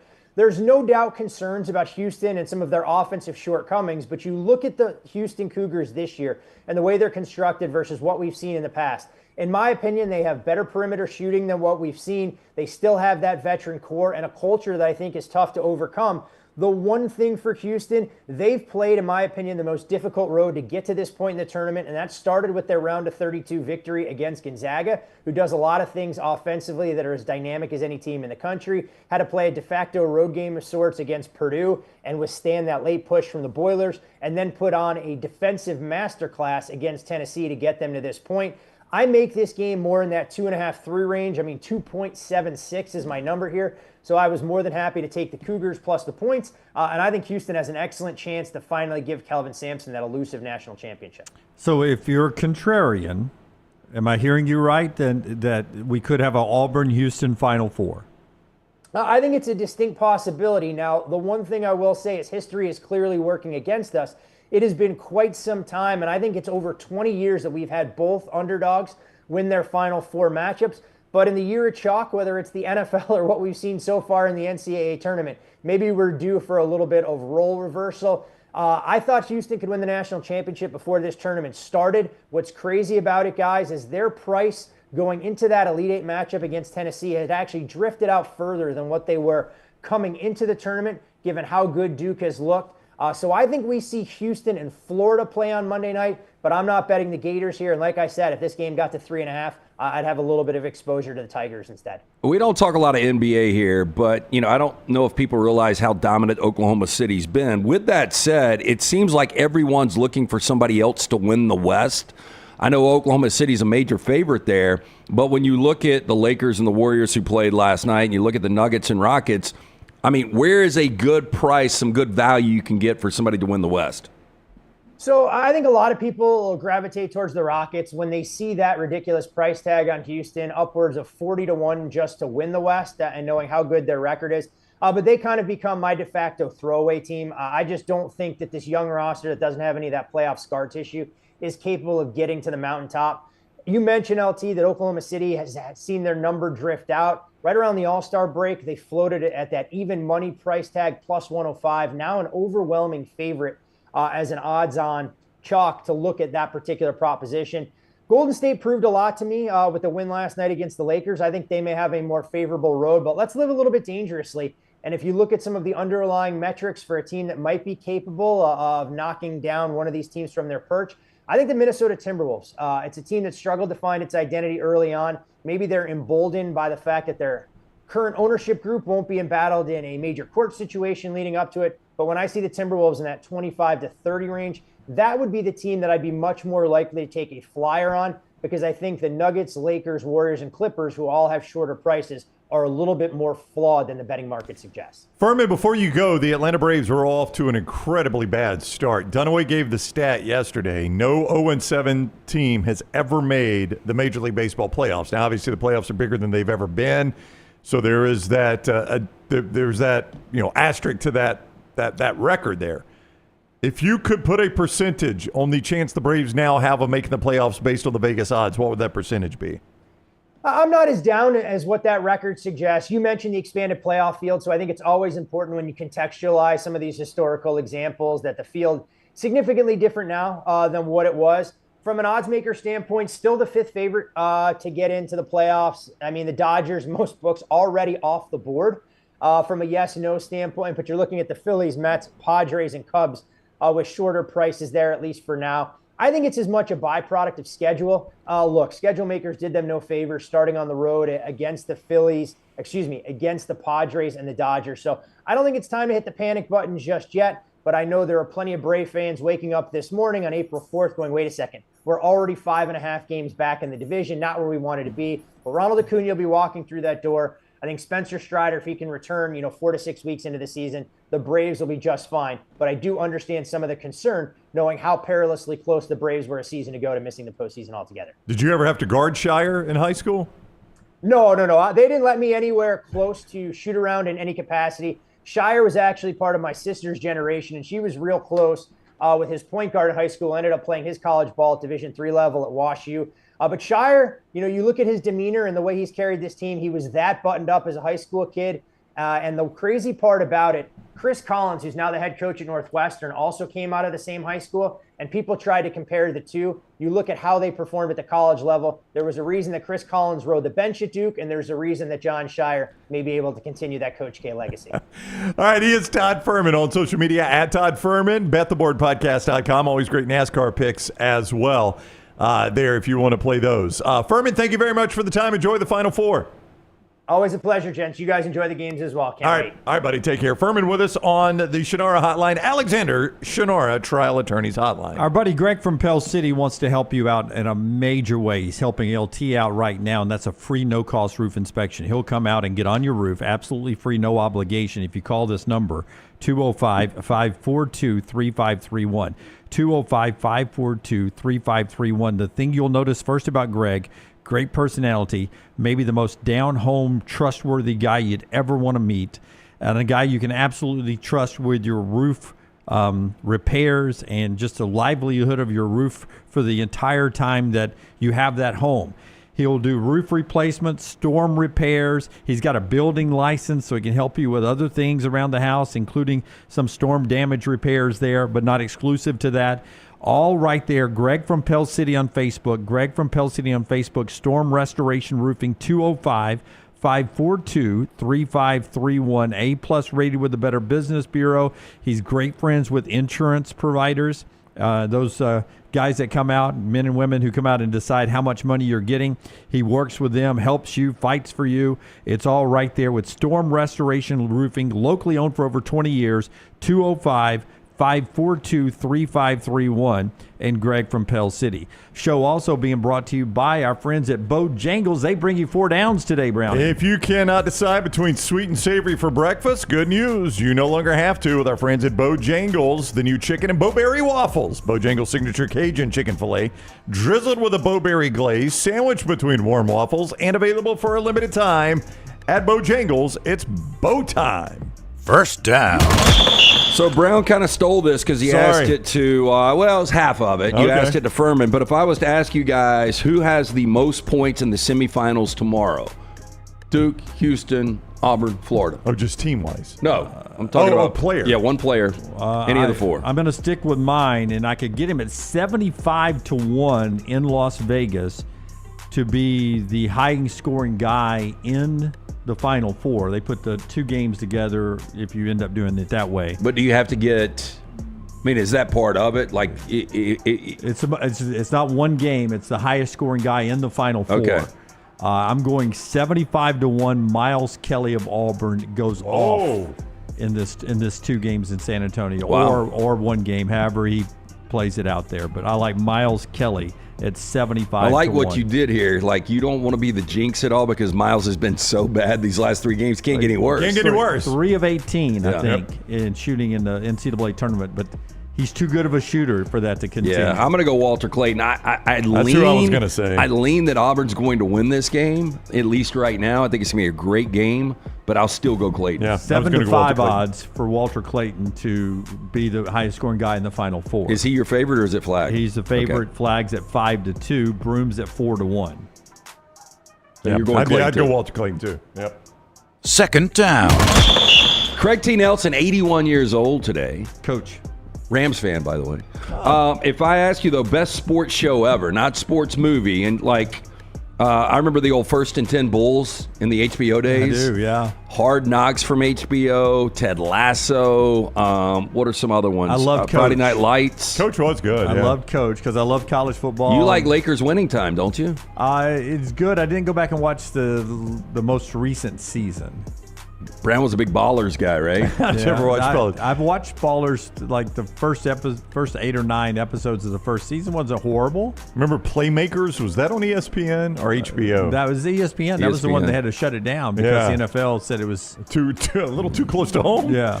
See, I would go Hard Knocks just because I know it's run its course for a lot of people. But originally, when that thing was on, it was must-see TV. Yeah. For me, it's 30 for 30. 30 for 30 is right there with 30 for 30. I mean, there'll still be ones that I'll pop on that I've seen before, some I haven't seen before, and I'll watch it. The Two Escobars, I think, was a cinematic classic. Yeah, you've brought that up. That's your favorite one. My favorite one is, and I don't know the exact date, but I think it's June 16th, 1994, the day OJ was on the run. Rockets Knicks. Arnold Palmer was playing his final U.S. Open, and it all kind of got blended together with all of that. I watched one last night.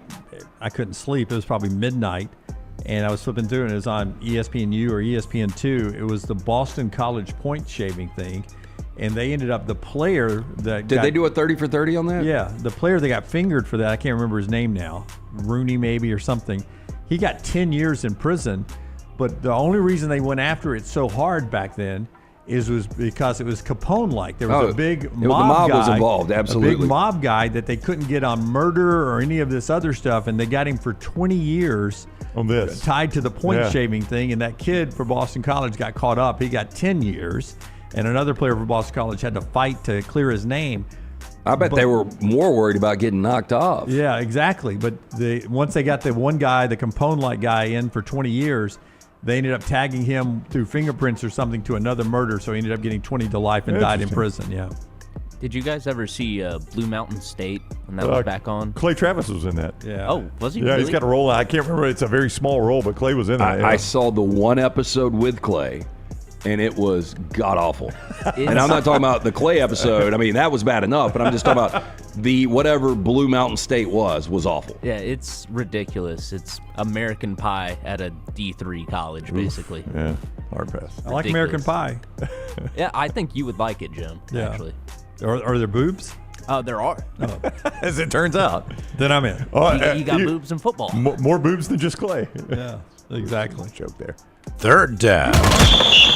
Heath Ledger would have been 46 years old. Heath Ledger or the Heath Bar? Better career.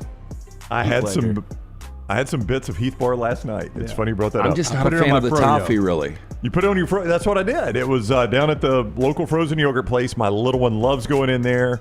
They've got dulce de leche. I'll get a little bit of that in the bottom. Put some of those Heath Bar on there. Same. I go half of the dulce and then half of the birthday cake, and I sprinkle it on top. Yeah. With that, and I throw a little caramel with that on the birthday cake side. Love some caramel, but not a big Heath Bar guy. Did you guys, just because of the toffee, did you ever go in a convenience store and buy a Heath Bar? You know what I used to eat? I ate the high-end Heath Bar, the Score Bar. I used to love a Score Bar. S-K-O-R? S-K-O-R, yeah. With a little hyphen over the O? Mm-hmm. I used to like the Score Bar. Never loved the crunchy toffee bar or anything like that. Not a huge Butterfinger guy. Yeah, I'm not a big Butterfinger guy either. But I throw any of that onto a frozen yogurt. Yeah. So Heath Ledger, very talented, died way before his time. Yeah. I still will say a little overrated in the Joker role. Yeah. But I think he was great. I don't think so. He was I think phenomenal. a lot of people would call Heath Ledger one of the greatest actors of at least the 2000s. I would agree.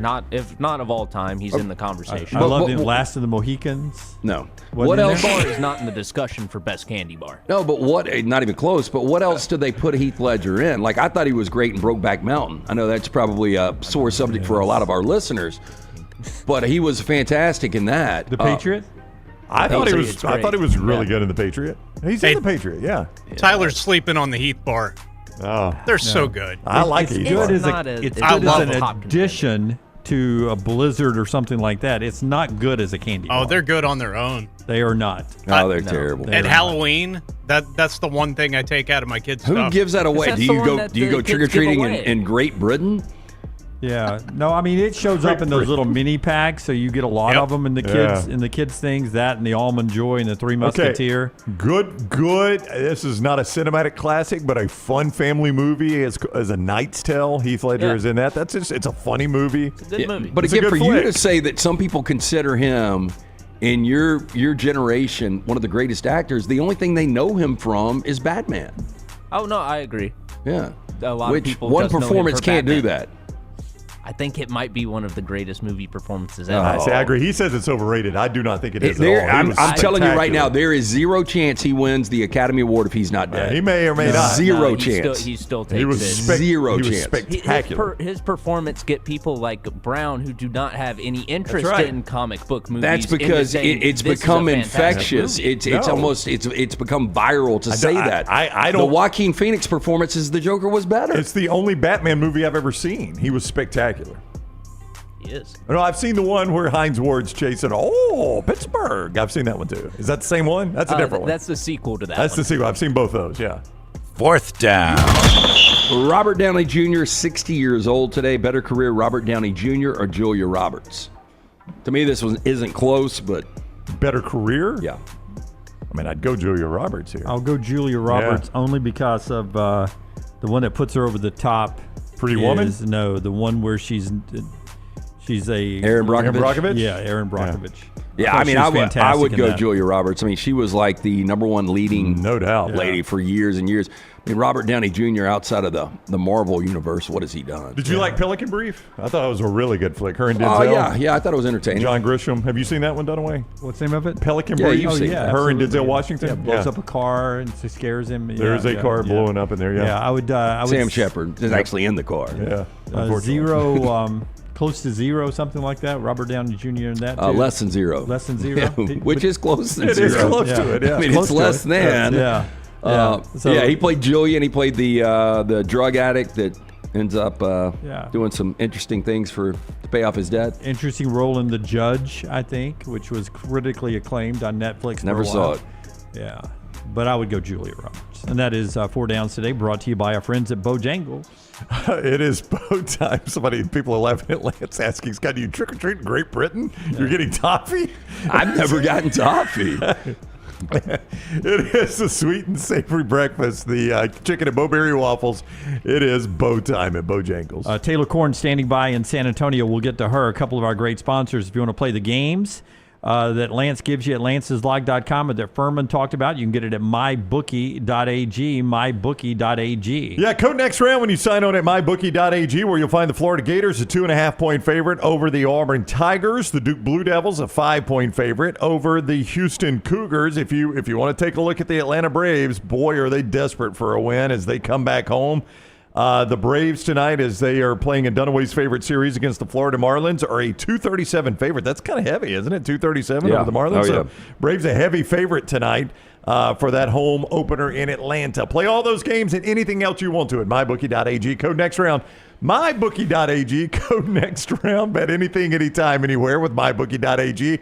When you sign on and use code next round, you get that 50% deposit bonus up to $1,000. and a $10 casino chip. Bet anything, anytime, anywhere. MyBookie.ag, code next round. I think we're hitting 85 today. Is that right? 86 and sunny. 86 and sunny. You've got to make sure that AC is up and running. Our friends at Hemp Hill Services, they are there to serve you. Call Adam, Chad, Andrew, the guys there, 205-229-2090. Whether you experience the plumbing, heating, or cooling issues in your home or business, they are ready to serve you. Hard to stop a train. For more information, hemphillservices.com. Follow The Next Round on Twitter, Instagram, and Facebook at Next Round Live. I'm attorney Alexander Shunnarah, Alabama born, Alabama raised, and ready to fight for your rights. I have one of the largest firms in Alabama, and we are here to help you get the compensation you deserve. Call me, Alabama, 323-1000. No representation is made that the quality of legal services being performed is greater than those of other lawyers. You could win a Cadillac CT5 or your share of $25,000 in free play and cash at Birmingham Racecourse Casino. The more you visit, the more chances you have to win. Play the latest, most exciting games around with fun bonuses and big jackpots. You can be a winner too. Come win your share during the Cadillac CT5 and $25,000 giveaway at Birmingham Racecourse Casino. Drawings April 5th and 6th. Located off I-459, exit 31, Derby Parkway. Must be 21 or older, must be present to win. Stop by the New York Butcher Shop and pick up the finest in certified Angus prime beef steaks and burgers, premium pork chops, ribs, and all-natural chicken cut to order just for you. Their chef-prepared entrees and side dishes are the perfect dinner-to-go choice for your family and are ready to heat at home.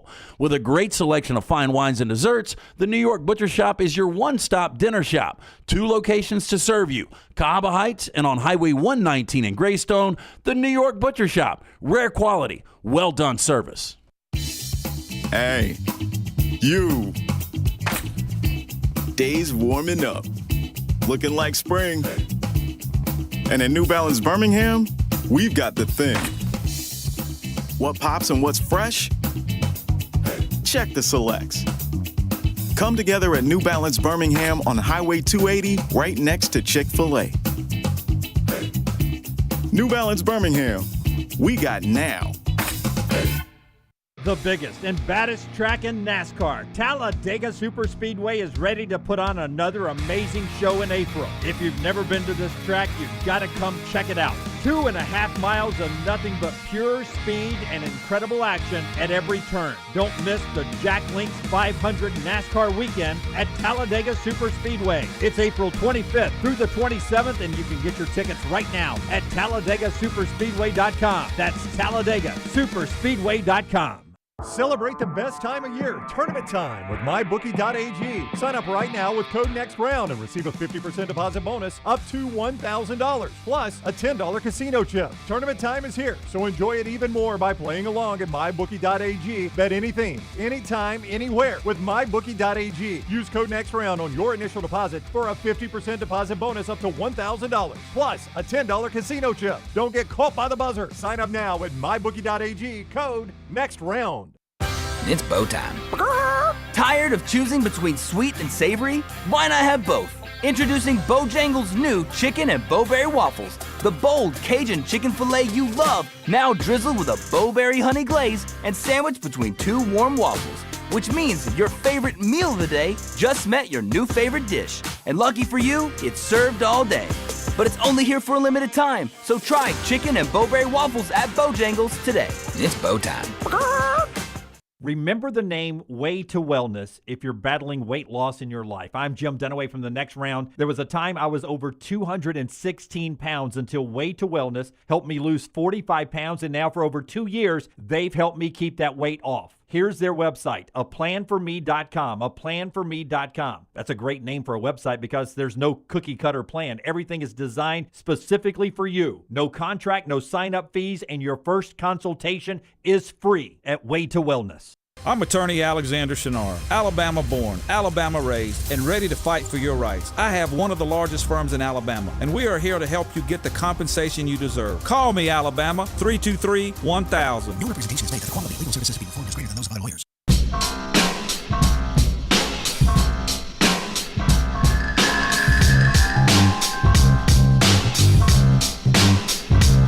Final weekend, if you count Monday night, of the college basketball season. 4 teams left standing, including Auburn. We're about to go to San Antonio and talk with Auburn grad and basketball show co-host Taylor Korn. Show being brought to you in part today by our friends at NASCAR, Brownie. The biggest, baddest track in NASCAR is Talladega Super Speedway, and they're going to have another amazing show coming up April 25th through 27th. 2.5 miles of nothing but pure speed and incredible action at every turn. It's the Jack Links 500 NASCAR weekend at Talladega Super Speedway. Get your tickets now, TalladegaSuperspeedway.com. That is TalladegaSuperspeedway.com. And the stage is set in San Antonio, and our NCAA Tournament March Madness coverage brought to you by our friends at Culver's. Welcome to delicious, never frozen, hand-pattied hamburgers. I go mine with 2 patties. You can go 3. You can go single, however you want it. We were just talking about great custards and ice cream desserts. They've got those right there at Culver's. Welcome to delicious, Brownie. All right, little T is part of that coverage. She is out there in San Antonio. She's been following the Auburn Tigers. Welcome in, Taylor Korn. How are things in San Antonio? Things are great. How are y'all? Doing awesome. I believe, if I am not mistaken, your hotel is on the Riverwalk. Am I right about that, number one? It is. Like, I don't have a view of water from the hotel, but it's a very short walk. Okay. So it's on that street. Okay. I was just going to ask if you have been there yet and what the crowd is like, because I was there this summer, and the guy literally just unprovoked, didn't know what I did for a living or anything. We were talking about the Riverwalk. He goes, I'll tell you when you don't want to be here. I said, when is that? He goes, when they bring the Final Four in. He goes, nobody can move on the Riverwalk. People just come and stand on the Riverwalk because you can't move. So I was curious if you've seen it yet. Bourbon Street-like. Bourbon Street-like, yeah. Except you can fall in water on this one. There were definitely people. I wasn't down there in an extended period of time. There was definitely a crowd growing and just kind of walking around. They have a number of storefronts that just have March Madness gear, and it's licensed by all the schools. So it was kind of cool. I sent a video out on our Twitter yesterday. And there were people around that area, but I'm pretty sure that the ceremony, I don't know if I want to call it a parade, or whoever wins the national championship, I think they put them on one of those boats. Oh, wow. Is that correct? I mean, I wouldn't be interested in hanging around if I was. Yeah. I'd rather do my parade in my hometown. A whole nother day I got to stay there, yeah. Hey, following up on his crowd, because I did think it was interesting, Taylor, the 4 fan bases that are actually – heading to San Antonio, Auburn, Florida, Duke, Houston. I mean, you can make an argument that any of those fan bases could be the biggest. Are you seeing a difference yet? I know a good majority of the people will get there today, but what fan base sticks out the most right now? I saw when I was in the airport for a hot second yesterday, I saw Auburn fans in the Denver airport, which was kind of surprising to me. And then I saw a couple Duke fans, but I think it's going to be a pretty good mix. Social media wise, in terms of who I've seen coming, I'm obviously going to see the majority of the Auburn stuff because that's going to be the team that we're covering closest. But I'm interested to see because the practice is open to the public today. So that's where I'm headed after I hop off with y'all. And I'm interested to see how many fans are showing up there because I feel like I haven't really been around just the areas or been here long enough to see out in the wild, fans in the wild, in terms of having a good idea of numbers. Yeah, it's a open practice for all the fans in the area today, and you get to watch the team on the court. Each team gets an hour there. Lay out for everybody what they can expect from you today, because I know you get an opportunity, right, to talk to the players. Yeah, so we go into the locker room. They have those little breakouts with the players, and then we have access to the locker room starting at 11.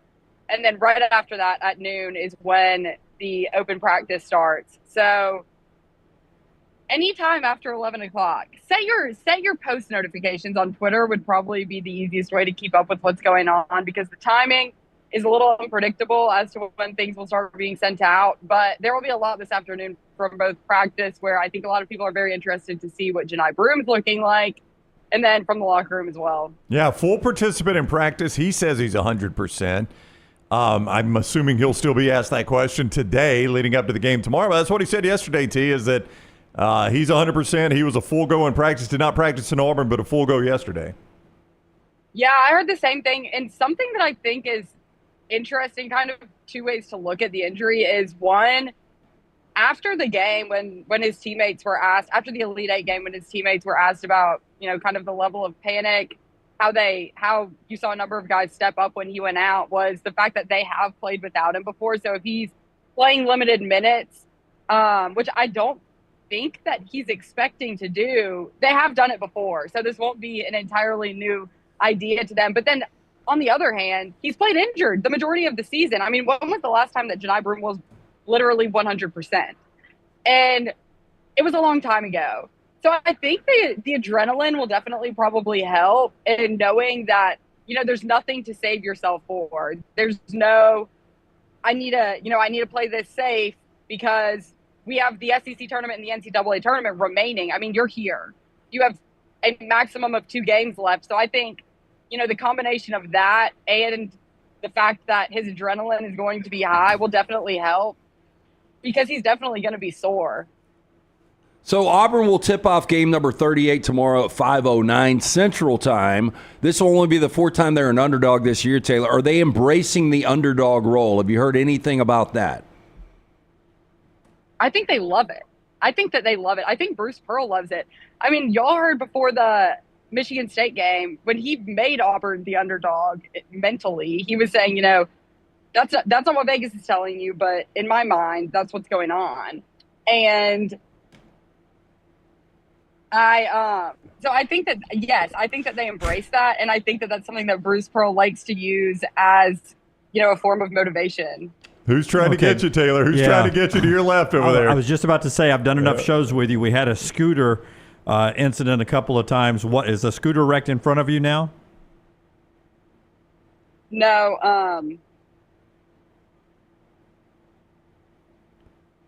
I don't know if this is where I'm supposed to be. Hey, you clammed up. It's like there's a white van driving up. With so what's happening is some guy with chloroform. What's happening is that there are a lot of confusing rules and restrictions around things, and you don't always know where you can have a conversation with family back home. Is all you're doing. You're just FaceTiming your family. Yeah, my family back home. Yeah, mom, dad, Uncle Jim. I mean, it's just family back home is all you're talking to right now. Ask him where the best tacos in San Antonio are. The best taco? Yeah. Wait, he's walking away now. Okay. There was a security guard just standing there. Trust me, he doesn't want to do anything except kick dust until his shift's over. That's right. He's not going to arrest anybody. He's just a security guard. Yeah, if Dan Hurley comes by cussing, just don't record him. That's the only rule they have now. Just don't record Dan Hurley. Hey, is the food good? I went and got Mexican last night. Yeah. It was very good. Oh, it was it's different, awesome. but it was good. And that's the only meal other than the hotel breakfast this morning. That's the only food that I've had. But I got some. I don't even remember what it was called. I asked the waiter at the restaurant what he recommended. I got that. They were tacos with some sort of meat, some sort of like pulled something. But it was good. It was very good. I think you could do Golden Corral for 5 years, and your BMI would still be on the light, slender side. But Charles Barkley has been very vocal how big the San Antonio girls are. Is it more? We get dogged for our obesity in the state of Alabama. Is it as bad in San Antonio as Charles says it is? Not that I've noticed. I mean, that's also not something that I've been looking for. So, but not that I've seen. I mean, everyone here is pretty seem like they're pretty well kept. Okay. But yeah. Dylan Cardwell commented on Charles Barkley's comment in the locker room yesterday. I saw a video. I obviously wasn't here yet, but I saw a video on Twitter, and he said, I haven't seen any of those women that Charles Barkley was talking about. Yeah. And for people, you said you were not there yet. I don't think everyone knows exactly your travels yesterday. It was 6 a.m. at the Birmingham airport, and you didn't get to San Antonio until when? And by the way, she ended up having to fly through Denver. Yeah, it's supposed to be Dallas. You flew American then, right? No, Southwest. No. Well, I woke up at 4 o'clock just to get to the airport because of what happened last time, and I had a text that I received at 3 a.m. saying, just your flight's been canceled. They sent another one saying that I had been rebooked. And I was just like, okay, it is what it is. And the departing flight from Birmingham was only an hour later. So I was like, all right, well, this is fine. No, what they failed to mention in the rebooking text is that I had a 6-hour layover in Denver. And I guess that was just there was an earlier flight out of Denver, but it was full. And I guess that was just the only other option. So I spent some extended time in Denver. I saw snow. we had to wait an hour and a half for our plane to thaw out. And then I landed in San Antonio where it was 91 degrees. So I made it. We went a little out of the way, but it is what it is. Yeah. And what time did you get wheels down in San Antonio after starting your day at 4 a.m.?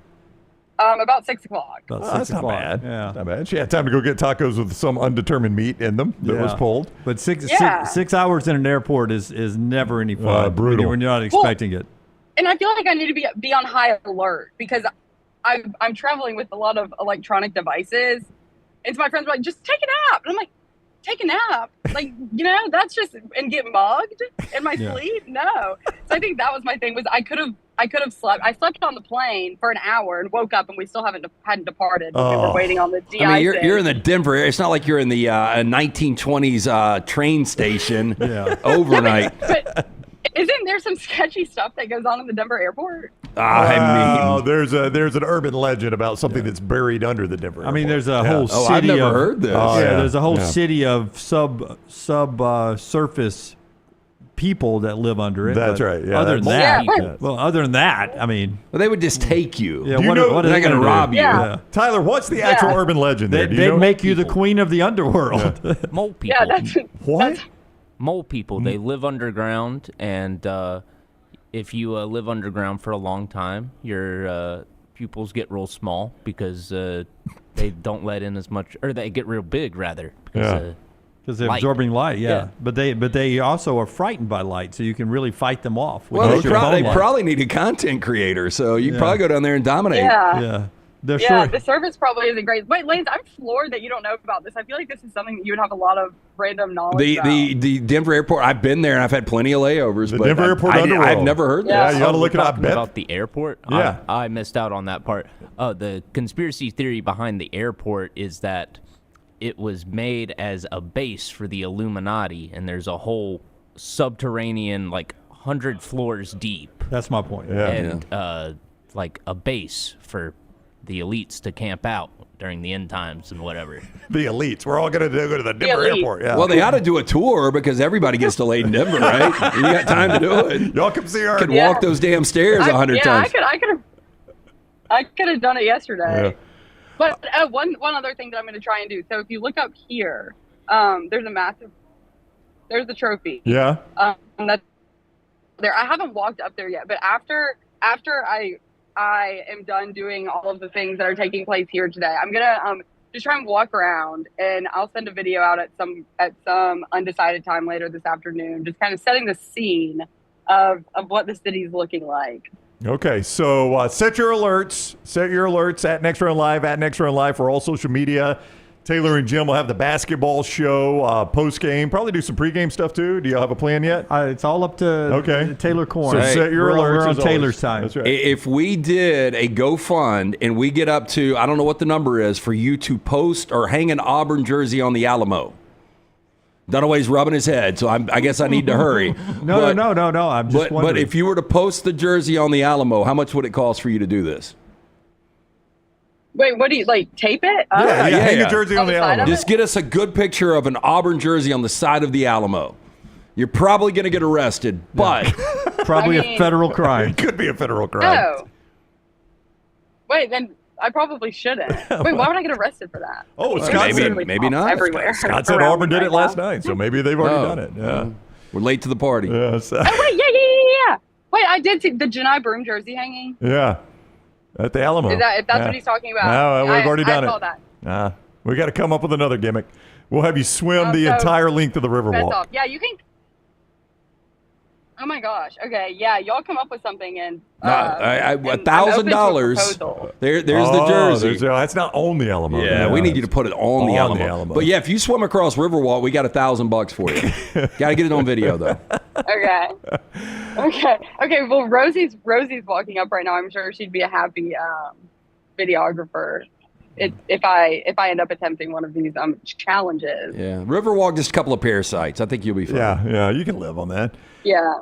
All right, set your alerts at Next Round Live. Taylor is headed to the Auburn locker room, then the Auburn shoot-around, and we'll have plenty from that. Thank you, little T. Have fun. I will. Bye, guys. Bye. Happy Friday. Thank you, you too, Taylor Korn, live from San Antonio. Being brought to you today in part by our friends at Michelson Laser Vision. 205-969-8100. Dr. Mark Michelson, true pioneer in the LASIK business, the first to perform the LASIK surgery in the state of Alabama way back in 1995. Make the phone call that I made more than 2 decades ago, 205-969-8100. Very important to ask for Amy. Tell her the next round sent you. They are going to hook you up with a hassle-free consultation. You have zero to lose to find out if LASIK is right for you. 205-969-8100. Again, for more information, michelsonlaservision.com. The College Football Spotlight. Shunnarah Spotlight presented by our guy Alexander Shunnarah. The elite trial lawyers there have recovered more than $2 billion, maintaining Alexander's core values of integrity, mastery, passion, and success. Headquartered in Birmingham, 24 years, the firm's grown to more than 150 lawyers, supported by more than 500 dedicated team members. If you find yourself in need of an attorney, Shunnarah.com. That is Shunnarah.com. All right, in our spotlight today, we're looking at neutral site kickoff games that just a decade ago were maybe at their peak. They were expanding everywhere. Brownie, if you'll pull up week one schedules and tell me the neutral site games, like the one over in Atlanta, which Nick Saban wanted to play in several times. Yeah, I've got them right here, Brown, if you... whoever's first there on that. That one is about as least exciting, the ones in Atlanta, than there have ever been. So no week zero. We're not doing the four games of week zero. We're going the... even the Dublin game week zero is a less than game. It's Kansas State and somebody. Iowa State, right? Kansas State, Iowa State, I think. Yeah. Yeah, most of these premier games are all on campus. Yeah, the Atlanta game is, what is it, Brownie? Is it Louisville? I thought Lance had it, so you don't have it? No, I mean, I've got the full schedule. I'm just saying most of the games that jump out are on-campus games. I mean, Tennessee-Syracuse is that Atlanta game. Tennessee-Syracuse is an Atlanta game. Yeah, there's a couple of them. That's my point. These things have died off. Because Alabama, Florida State's in Tallahassee. That's correct. Clemson and LSU's in Death Valley. But think of the ones we used to have. We had Atlanta would have 2, Saturday and Monday night Labor Day. Then you had the one that was in Orlando, the Camping World Stadium down in Orlando. We started expanding it out to Jerry's World. Remember, that was the big Bo Nix Auburn, Oregon game was at Jerry's World, right? Yep. We've played them in other places around the country as well. They're practically non-existent. Well, I guess Mercedes is doing a Sunday game, too, with South Carolina and Virginia Tech. That's right. That's their doubleheader is South Carolina, Virginia Tech. No time on that game yet. But the Beamer Bowl will be in Atlanta, and also the one Lance mentioned, Tennessee and Syracuse. So pretty underwhelming in Atlanta. Remember, that used to give us Alabama, Clemson, Alabama, Florida State, which was 2 versus 3, I believe, at the time, or 1 versus 3. Maybe so, when DeAndre Francois got hurt. Yeah. So these things have died off. Will they ever come back, and why do you think they died off? Well, I think they died off because you did them for 2 reasons. You did them for TV money and recruiting exposure. Yeah. I think they were easy to book as well. Like if Nick Saban, when he arrived at Alabama, he didn't like future schedules, he could quickly get one of those games added to the schedule. But you went and played in Atlanta and you got a big TV payout, and you went and played in Orlando. Well, I think the conference TV money's gotten so big. It has. ESPN is like, why are we paying these guys? We're already paying them a ton of money. I bet you the payouts have gone down, number one. And then the recruiting game has just changed a lot. It has changed a lot, yeah. With NIL, I don't necessarily have to go play in Florida to get my exposure. I think it was so fast and furious. It was a decade plus where we had all of these games. And, speaking to Alabama fans, I think they got a little tired of going to these locations. They played in all of them. All of them. They had one every year, it seemed like. Yeah, I mean, from Dallas to Atlanta. Because they played Dallas twice. Then they played Wisconsin and Michigan and Dallas. Yep. God, it seemed like they played Atlanta all the time. They played Clemson there. They played Virginia Tech there. I think West they played Virginia. West Virginia there. They played Miami played there. Florida State at the Gator Bowl site in Jacksonville. Remember that early on, maybe his first year. They played, was it Louisville? They played in Orlando. Yeah, and I think you guys would agree with me. Like these neutral sites, like it might be cool to see that venue one time because that's the one time I went to the Cowboys Stadium. But I think fans would rather either have a home game or go see a true road game and see that atmosphere. The reason I liked it early on is because Alabama just at that period of time had stopped playing those big games. And so Saban came in and said, okay, we want to play a big neutral site game to start the year very early in the season. So that's how you got Alabama USC, Alabama Michigan, Alabama Clemson, Alabama whomever. And I was like, okay, well, at least you can juice up the schedule with these games. But now you've scheduled these home and homes. I'd much rather see the home and homes. Much rather see the home and homes. That's our spotlight today, brought to you by our friend Alexander Shunnarah. Yeah, Shunnarah.com. You don't pay unless they win your case when you use Alexander Shunnarah. Shunnarah.com. Hey, it's the first time I've seen this. Auburn Baylor has a number out for week one. Because you have said this is a trickier game than Auburn fans want it to be. I thought you had said at one point, I'm trying to remember, you thought it'd be Baylor like 4.5? No, I thought Auburn would be 1.5 to 2.5. Okay. And they are, I assume? Auburn's 1.5. Okay. Total of 56.5. Friday night game. Yeah, now a Friday night But game. I mean, that's virtual picket. I mean, I think that shows you that. That's a tough game. Yeah. Yeah. All right. LT asked a question earlier. We're about to revisit that after he tells us about our friends at New York Butcher Shop. I will be calling Jim in a little bit, heading by the 119 Greystone location to pick up some steaks for the boys tonight. It has been way too long, but I highly suggest do the same. Any of the fresh meats right there, made right in front of you from the great butcher staff that Jim's got at both locations, the incredible side dishes, the fantastic selection of fine wines and desserts. It's a one-stop dinner shop. Caba Heights, Highway 119 in Greystone, rare quality, well-done service. It is the New York Butcher Shop. Tyler, give me cut number 4. Here's Bruce Pearl updating us on Johni Broome, who was easing the minds of Auburn folks yesterday, saying that by the tip at 5:09 Central Time on Saturday, he expects to be 100%. Here's what his head coach says about the health of Johni Broome. Johni Broome said he's been working hard. He'll be 100% on Saturday. What does that mean for this team that he's going to be completely available with no limitations? Well, I'm glad he feels that way. Today was the first day he moved and practiced, so I was glad to see him. Obviously, good to see him out there. The one thing Johni Broome showed in this NCAA tournament, that there was another level, there was another gear. Everybody keeps watching him and wondering, when is he going to fizzle? When is he going to not show up?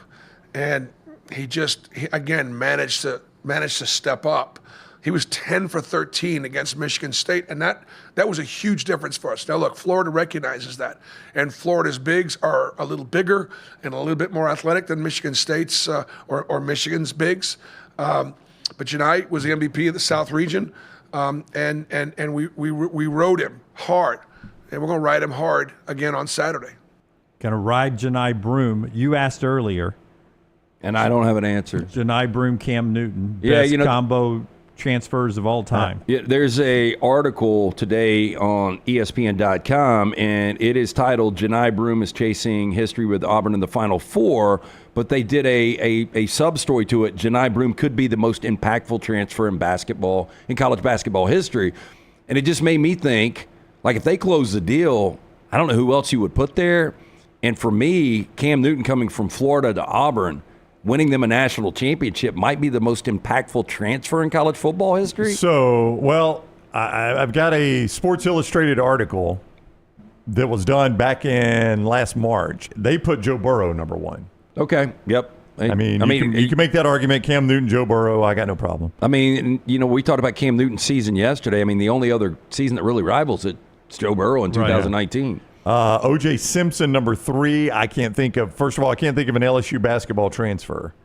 Like Shaquille O'Neal, Chris Jackson, Stromile Swift did not transfer into LSU. I think they were all Pete Maravich. Yeah. Oh, you said O.J. Simpson, though? Well, yeah, but I was going back to LSU. Okay. But O.J. didn't transfer, did he? I thought O.J. signed with USC. No, City College of San Francisco. Really? Yeah. I guess that would be a JUCO transfer. Yeah. So you're not counting that? I don't think so. Do you? Okay. I don't know. I mean, transfer is a transfer. Well, that's where Cam came from, but it's Florida to JUCO, Yeah, JUCO to Auburn. yeah. That's the way you had to do it back then. Yeah. To keep from losing a year of eligibility. They got Randy Moss, number 4, Marshall to Florida State. I can't think of a Florida State basketball. There's a couple, Baker Mayfield and Kyler Murray transferred into Oklahoma, but there again, I can't think of an Oklahoma basketball transfer. Was Blake Griffin? And even so, he didn't have the same Baker and impact. Kyler, they win Yeah. Heisman trophies, but they don't have the same impact as Cam Newton. I was trying to think of a Wisconsin because I was thinking of Russell Wilson. He took Wisconsin to the Rose Bowl, but again, I can't think of a basketball transfer for Wisconsin.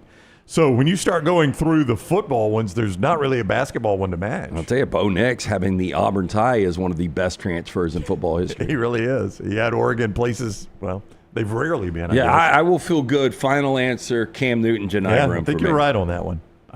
Because you used not to be able to move around with the same fluidity that you're able to move around with now. Well, and you think about if you couldn't do that, I mean, really, where is Johni Broome at Morehead State? One and done a couple of years for the Morehead NIT, State. he'd have probably played. He'd have been a demon in the NIT. They'd have been like, boy, if this kid was at another school.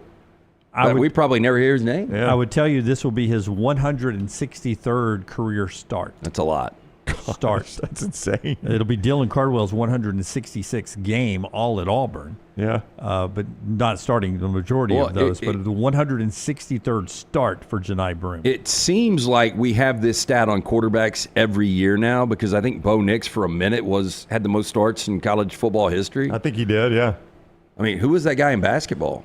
Well, it could be Chad Baker-Mazara. I mean, he's going to get another year and may or may not be at Auburn. I don't know what that'll be like. Or I say he's going to get another year. There's, based on the recent decisions, he should be able to get another year. That guy's played a lot of basketball.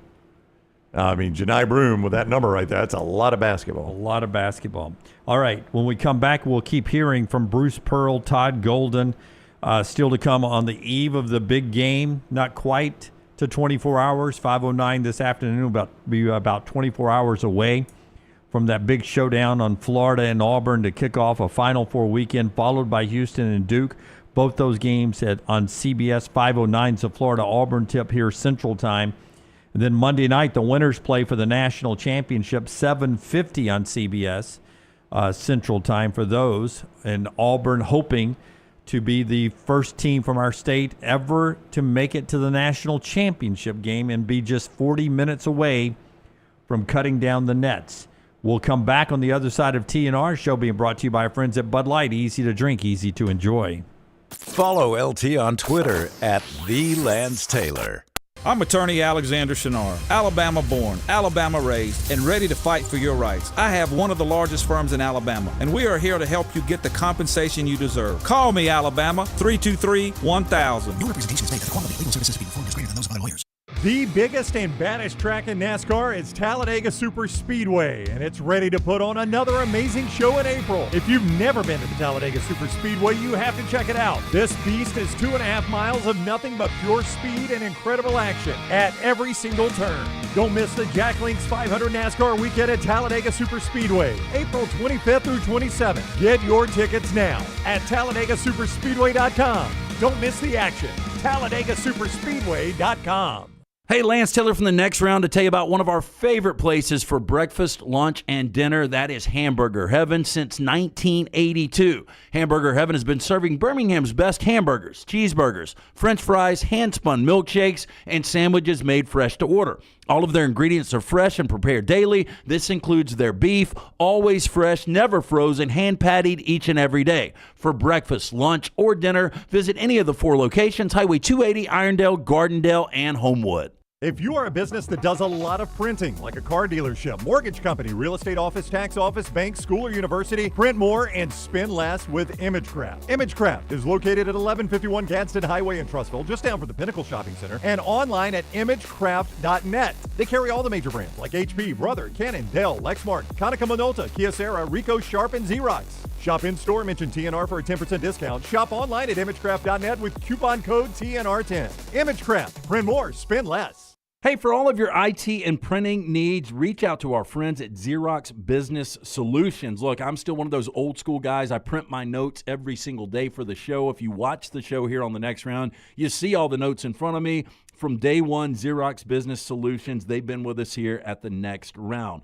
Local for over 45 years. For all of your IT and printing needs, visit XeroxBusinessSolutions.com or call 205-969-3000. That's 205-969-3000.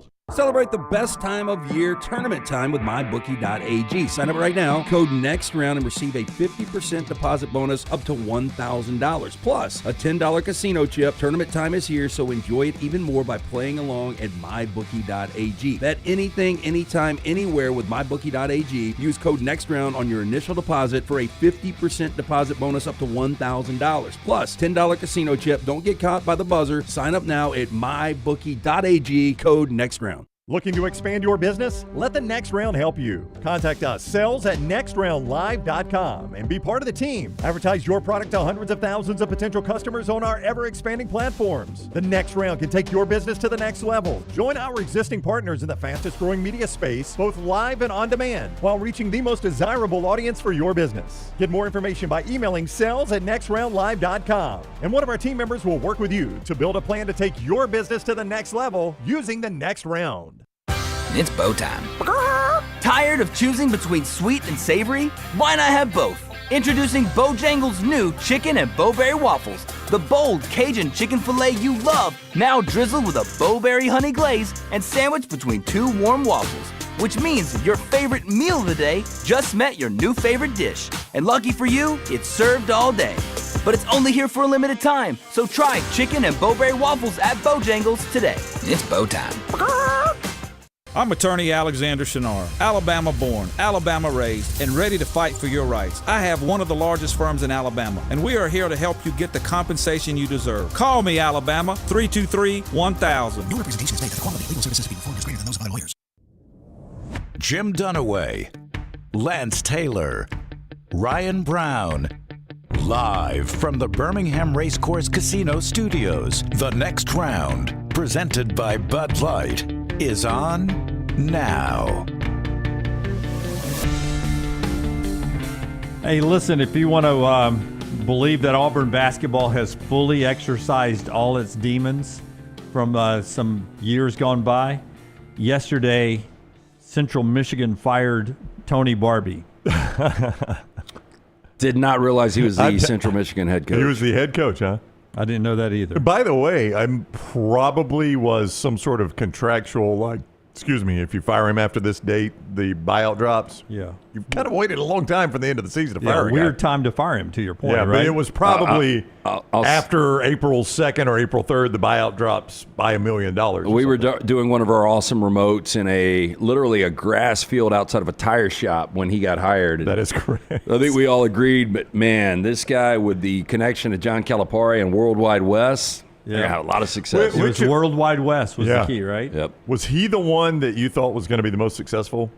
Yeah, because it wasn't. Other than Pearl, we all knew Pearl could have success. I didn't think it'd be to this level. But to that date, it was Tony Barbie, and they were going to the arena, right? They were moving out of Beard. Yeah, Eats he moved them into Neville Arena, or at that time Auburn Arena. I actually thought Jeff Lebo was a pretty good hire. Jeff Lebo had success at Chattanooga. Was it Lebo that moved him into the arena? No, it was Barbie. It was Barbie. Okay. Yeah, see, I never thought Lebo was a good hire. I was a big Lebo fan growing up, watching him play at Carolina, but I didn't really like the fit. I think Lebo had more success than Barbie. I thought Barbie I think most people do. Yeah. Yeah, Lebo was 40-20 at Chattanooga. Now, he had not gone to the tournament, which that should be, but that's a one-bid league. That's all about your conference tournament. He had finished second both years at Chattanooga.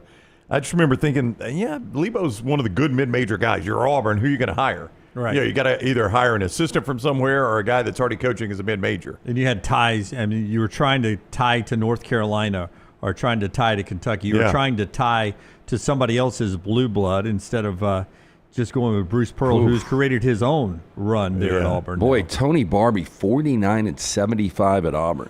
Yeah. Guess what he was at Central Michigan? 49-75. No, he wasn't. He wasn't. He's got the same exact record. Yeah. He is what his record says he is. There's no doubt about that. But that's the mess Bruce Pearl inherited. Yeah. And he's turned it into 2 Final Fours in 5 NCAA tournaments. This hour brought to you by our friends at Champy's, world-famous fried chicken, champyschicken.com, Highway 119 in Alabaster. You can't beat Sterling's way of doing business, and that's a testament to the fact that, hey, same location right there on Highway 119 for over a decade now. You've got to be fantastic at what you do to have a restaurant. It's right there for 10 years plus. and it's still packed for lunch and dinner. Great happy hour bar. He brines that chicken overnight. It is cooked to order. It comes out piping hot. It's never that stale tasting under a heat lamp fried chicken. This is always crispy and juicy and ready to go. Wonderful sides. Mississippi Delta recipe tamales, hand-cut chicken fingers, po' boy sandwiches, and chicken on a stick, and so much more. Champy's Chicken, Highway 119 in Alabaster. To be fair, I thought Avery Johnson was going to be a good hire too. Because I did because I thought two things. I thought, number one, like Nick Saban, he's got the NBA experience, and he'll be able to convince players, I know how to get you to the league. Come play for me. I'll get you to the NBA. Thought that would be a huge success. I will say this, Brownie. He recruited pretty good. He got some players that got to the league. And had some players that helped Nate Oates early on. There's no doubt. And he recruited some guys that got to the league. And I thought Lance, coming off that horribly boring Anthony Grant style of basketball, that Avery Johnson, he'll come in and he'll let him play an NBA style. Oh, yeah. Buckle up. Yeah, buckle up, man. They're going to run up and down the floor. This is going to be more of an NBA style. It'll be fun to watch. And it was just as boring as the Anthony Grant. I know you guys love doing Mount Rushmores, but literally of all the coaches that have ever coached in the state of Alabama, Nick Saban and Bear Bryant are definitely there. Yeah. Is Bruce Pearl one of the four? I'm not talking about, we can't call it horse coaches and dive coaches and all that kind of stuff. Well, your problem's going to come into like... what do you do with Gene Bartow? He didn't go to a Final Four, but he created UAB. I thought about Gene Bartow when I was doing this in my head. You know, you're going to run to like Shug Jordan won a national championship in football. Wallace Wade and Frank Thomas, those old school Alabama guys, both won national. Okay, you will give me those. Saban and Bear Bryant are there. That's easy. I don't even think about those. I think Bruce Pearl is there. Well, Stallings won a national championship. Bruce Pearl better. Yeah, Bruce Pearl's a better coach than Gene Stallings. And I know Coach Stallings won the national championship, but Pearl's a better coach at his sport than Stallings was. We could ultimately have the two coaches right now in Oates and Pearl along with Bear Bryant. You just got to figure out what to do with these old guys that won championships back in the days when the sport didn't even resemble what it is now. You know, the Frank Thomases and Wallace Wades of the world, and even Shug Jordan to a certain extent. You got to figure out what to do with those. I don't have a problem with your discussion. Yeah. I mean, if you told me it was Bruce Pearl, I wouldn't argue with you. Yeah, Gene Bartow. That is the interesting one. Yeah, took nothing. I mean, but Auburn fans will tell you it's probably easier to take nothing and create something than to take what Tony Barbie had left and turn it into what Bruce Pearl did. Because you can at least sell a vision. We are creating this basketball program in Birmingham where all of this great basketball has originated. For Bruce, it was like garbage. Yeah. You know, I got to clean up before I even start building. I think it was much more difficult what he did than what Gene Bartow did. Yeah. Let's go cut three, if you will, Tyler. Bruce Pearl yesterday. Now he's going against the very young Todd Golden.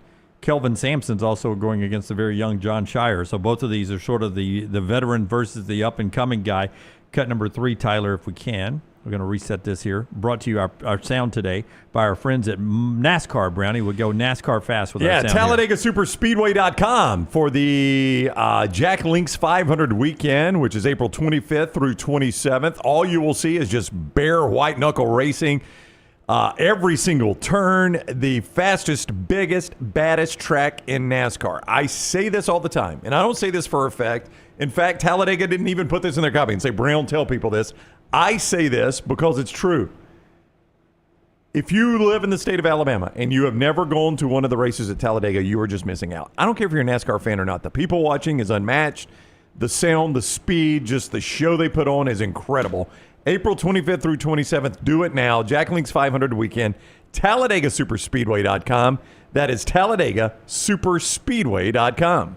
When I am right about this, right, it's starting to feel like it's Public's on Florida and Duke, right? I think the Public's on Duke. I think the Florida-Auburn game is really, really split.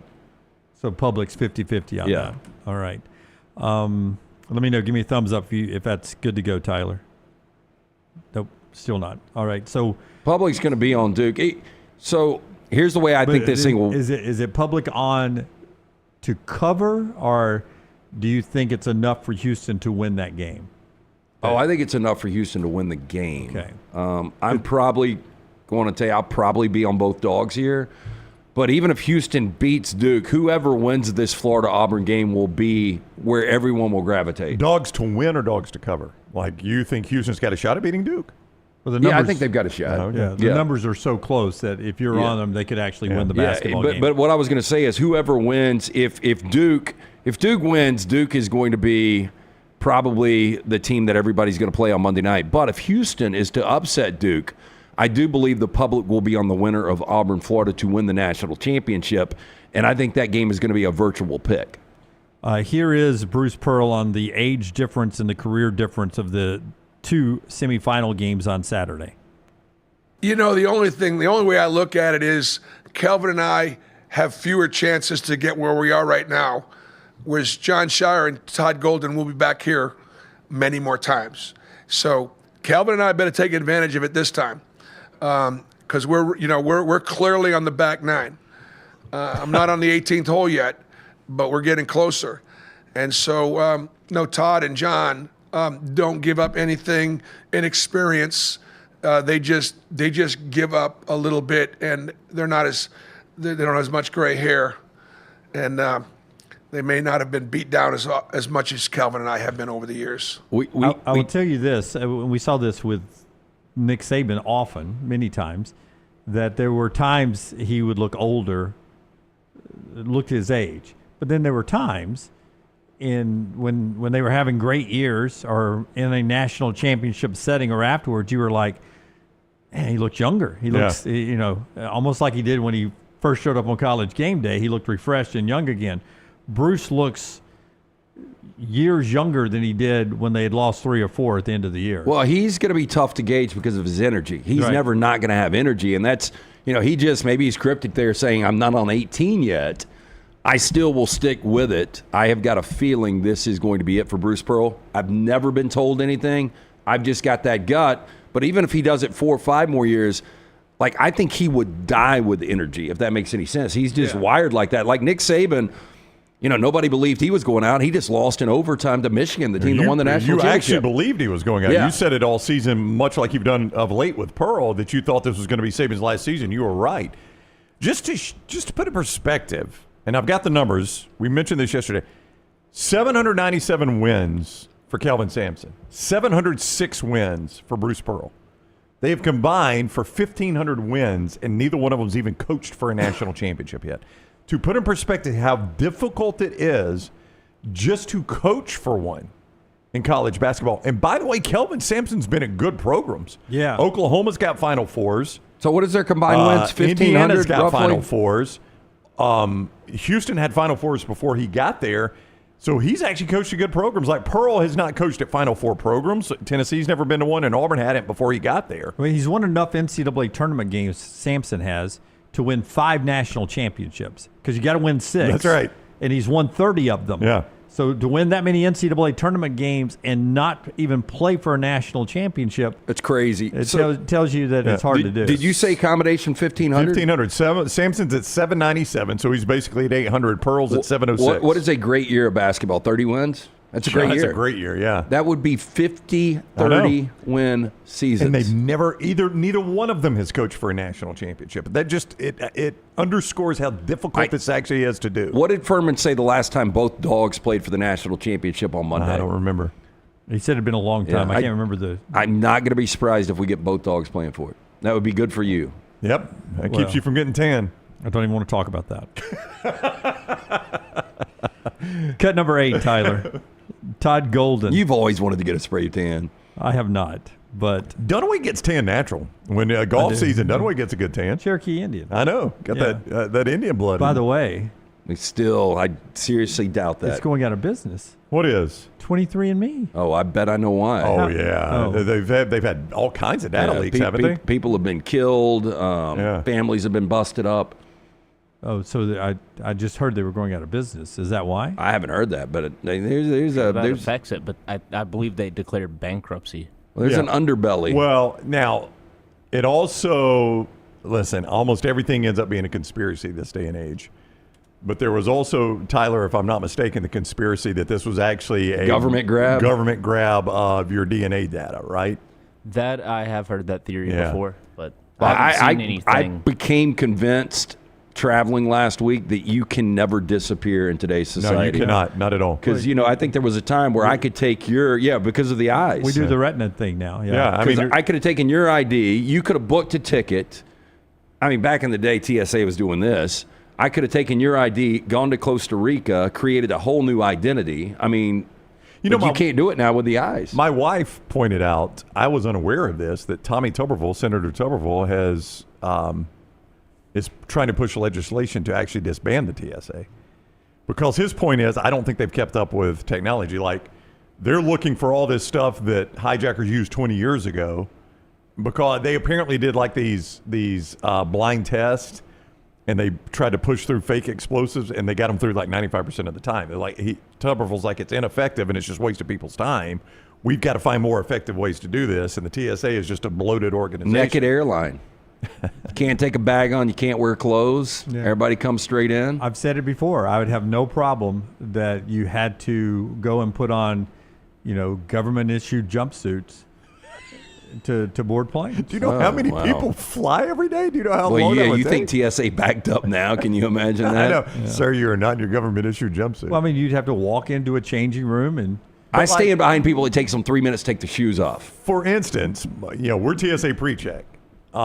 Which is pretty... That's a weird humble brag for you to drop right here. It is not a weird humble brag. I'm making a point. I have heard, because I fly about 4 or 5 times a year. If you fly any more than 2 or 3 times, it's worth doing. I haven't done it. I think it's $75 for like 8 years. I mean... But you go to Orlando one time, it's worth it. Yeah. Or Vegas. TSA pre-check is key. I mean, you get through a lot quicker most of the time. At Birmingham, I rarely see security backed up at Birmingham. Yeah, Birmingham's great. Yeah. I have flown just in the last 2 years. I have flown now LaGuardia, LAX, Newark, which is busy as crap, O'Hare, Dallas, and Atlanta, and I'm never in line longer than 30 minutes. Wow. Yeah. Not to complain about Senator Tuberville or you needing to be pre-checked. With the masses, it just hasn't been that long. But my point was going to be, we're TSA pre-check, so they've got even more information on us than they have on normal people, right? I mean, you give them a lot of information to get TSA pre-check. My wife wears an insulin pump because she's a type 1 diabetic. They recommend you don't go through the big, I don't know what you know what I'm talking about, the round thing that go, They recommend you don't do that in an insulin pump. So when she goes through security, because it could damage the insulin pump. So when she goes through, she says, I wear an insulin pump. I want to opt out of this. So that means every single time my wife flies, she has to get patted down every time. And it's just ridiculous. Like, I mean, you've got all this information on my wife. My wife does not set off any sort of checks that she's a terrorist. They pull. I told you, I flew with our buddy Roney. Yeah. And look, I make the joke with Roney all the time. This is right after 9/11, and I'm like, you're going to pat me and Chico down, and you're going to let Roney go right through? Go through? Yeah. And Roney laughed harder than anybody. Yeah. And so, there's no rhyme or reason to a lot of this stuff they do. Yeah, I tell them when I'm going through, I said, I appreciate what you guys do, but you don't know me well enough. Nobody loves their life. Nobody loves them more than me. I don't want to hurt me. So if I'm getting on this plane, that should let you know I'm not a problem. Yeah, I tell that to security guards when I'm going to the stadiums too. Check whatever you want to check. But I promise you, worry about other people. I love me. Nobody loves me like me. And if it's in my bag, it's not going to hurt me. We had the conversation traveling last week on the busiest airports, and it would have been a Google away. But I think Atlanta is the busiest, right? Hartsfield or O'Hare has always, and I think Heathrow. Are you talking about in the world or in the U.S.? I'm talking about the U.S. In the U.S., it's either Hartsfield or O'Hare. Go back and forth. And then I think Denver's right there. I think they're number 3. Well, because it's such a West Coast hub. Yeah. And the kids were like, why is LAX or LaGuardia or Kennedy not? And I was like, because you got multiple ones. Yeah. LAX, there's like 15 airports out there. Jeeves? The ranking is Hartsfield and Atlanta as the busiest. Right behind that is Dallas, Fort Worth. Wow. Then That's Denver Southwest International, and others. And then after that is like Chicago, LAX, and JFK. That was it. We were in DFW forever, and I brought it up. I think at that point I said I thought it was number 2. It's actually they got 2 in Dallas. Love Field's the Southwest hub. Yeah, and DFW's the American hub. Okay, back. And it looks like the only airports outside of the U.S. that compare to Atlanta are Dubai International and the Tokyo Haneda Airport. Okay. Thank you, G. Back to the Final Four being brought to you by our friends at MyBookie, Brownie. Give us the lines again on these games that go at 5:09 tomorrow. Code next round, by the way, when you're at mybookie.ag. I'm about to tell you what that's going to get you. When you log on and make your initial deposit, you're going to get a nice little bonus there. But first, the college basketball point spreads that Jim just asked for. Florida is a 2.5-point favorite over the Auburn Tigers, and the Duke Blue Devils a 5-point favorite over the Houston Cougars. Lance just told you, look out for the underdogs. If you want to play the underdogs, just to win it all, Houston's plus 430, Auburn's plus 520. If you listen to this guy to my left, that might be your play right there. MyBookie.ag is where you can play those. Code next round at MyBookie.ag. That gets you a 50% sign-on bonus up to $1,000. And on top of that, a $10 casino chip to play with right there at MyBookie.ag. Code next round when you go to MyBookie.ag. Bet anything, anytime, anywhere. MyBookie.ag, code next round. All right, so Todd Golden here gets asked about the SEC and the year they had. This is the SEC tournament champion in Florida and the SEC regular season champion in Auburn. Todd Golden about the season in the SEC, and does one of these teams need to be national champions when we're done Monday night? Does the SEC have to win the whole thing to kind of back up everything that's been said about it this season? I think the proof is in the pudding, and so to speak. Just analytically, you look at KenPom, Torvik, whatever it is, it's clear that the SEC was, had the best efficiency margin of any league over the past 20 years, I believe. The success that the league's had in the tournament has been pretty amazing. And to your point, whether it's us or whether it's Auburn, one of us is going to be playing for national championship on Monday night. And, I think that speaks enough for itself. But the league, obviously a lot of respect and a lot of notoriety after the non-conference. And, once you get in league play, people wonder how real it is. And I believe the results that we've had so far in the NCAA tournament speak to that. Is there a part of you that wished it was either Florida and Auburn versus Duke and either Florida and Auburn versus Houston, to where there was potential so you could have SEC? 2 versus 2, yeah. Yeah, but then you could get completely shut out. So I think it is important for the SEC with the banner year they've had to at least get one in. Yeah, I kind of agree with Lance. You're guaranteed at least, as we talked about yesterday, you had 50% of the Elite Eight, 50% of the Final Four, and you'll have 50% of the national championship game. You're guaranteed that. I think we've proven, there's zero doubt the SEC was by far and away the best conference this year. He's right about that. That's proven. If you just want to talk about them all time, though, it's hard to make the argument unless Auburn or Florida wins this thing. I think in a decade, if we look back, if Florida or Auburn wins it, you're going to be like, that was the year the SEC really busted out in basketball. Yeah. If Duke or Houston wins this, you might forget it a little bit. The thing Auburn fans probably worry about is the first meeting down at Neville Arena, what Florida was able to do to Auburn. Can they do it again? Tyler, give me cut number 6. Bruce Pearl asked about it yesterday on that first matchup against Florida, and the Auburn coach had this to say about the rematch game here. It's really hard to have it every night, and I think Florida had it that night. I do. I played great. Now look, and we maybe didn't. I have been saying since prior to the Florida game that I think Florida's playing the best basketball of anybody in the country. I've said it publicly a dozen times. Now, is that a slap in the face to Duke or to Houston or to my Auburn team? No, it's not. That's how I have felt. Does that mean we can't beat them? Of course not.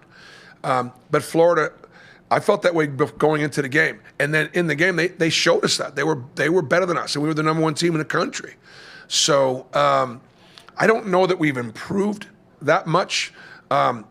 We know, maybe we know a little bit more of who we are and what we have to do in order to win that game, the things that we didn't do the first time. Yeah, how much do you factor in that first game when you're thinking about this one, Lance? I don't. Well, I do in this regard. And I brought this up a couple of days ago. I think when Florida rolled into Neville, you brought up the fact that Auburn was an 8.5-point favorite. Nobody saw this Florida team coming, and that was their coming out moment. And I think even for Auburn, I think maybe they took them a little bit for granted. And when they looked at their length and their size, their ability to share the basketball, how athletic they were, how physical they were, that's not going to sneak up on Auburn now. Auburn got kind of put in their place at that moment. And I think it was really good to reset a lot of different things. And I know they went on and lost 3 or 4 to end the season. But this team is not going to sneak up on Auburn. No, they're not. And again, I'll point out, that was actually before Florida got whole. Handlockton was not back for that game. Once Florida kind of started getting healthy was when we realized, hey, this Florida team might be the best team in the country. And I think it got emphasized when they went and beat Auburn in Auburn. That's when you're like, okay, we say they might be the best team in the country. If they're going to go to that arena and beat that team, they are 100% the best team in the country. Yeah. One more soundbite for you. Cut 8, Tyler. Todd Golden here on what you're talking about, LT and Brownie, that they're not here by accident.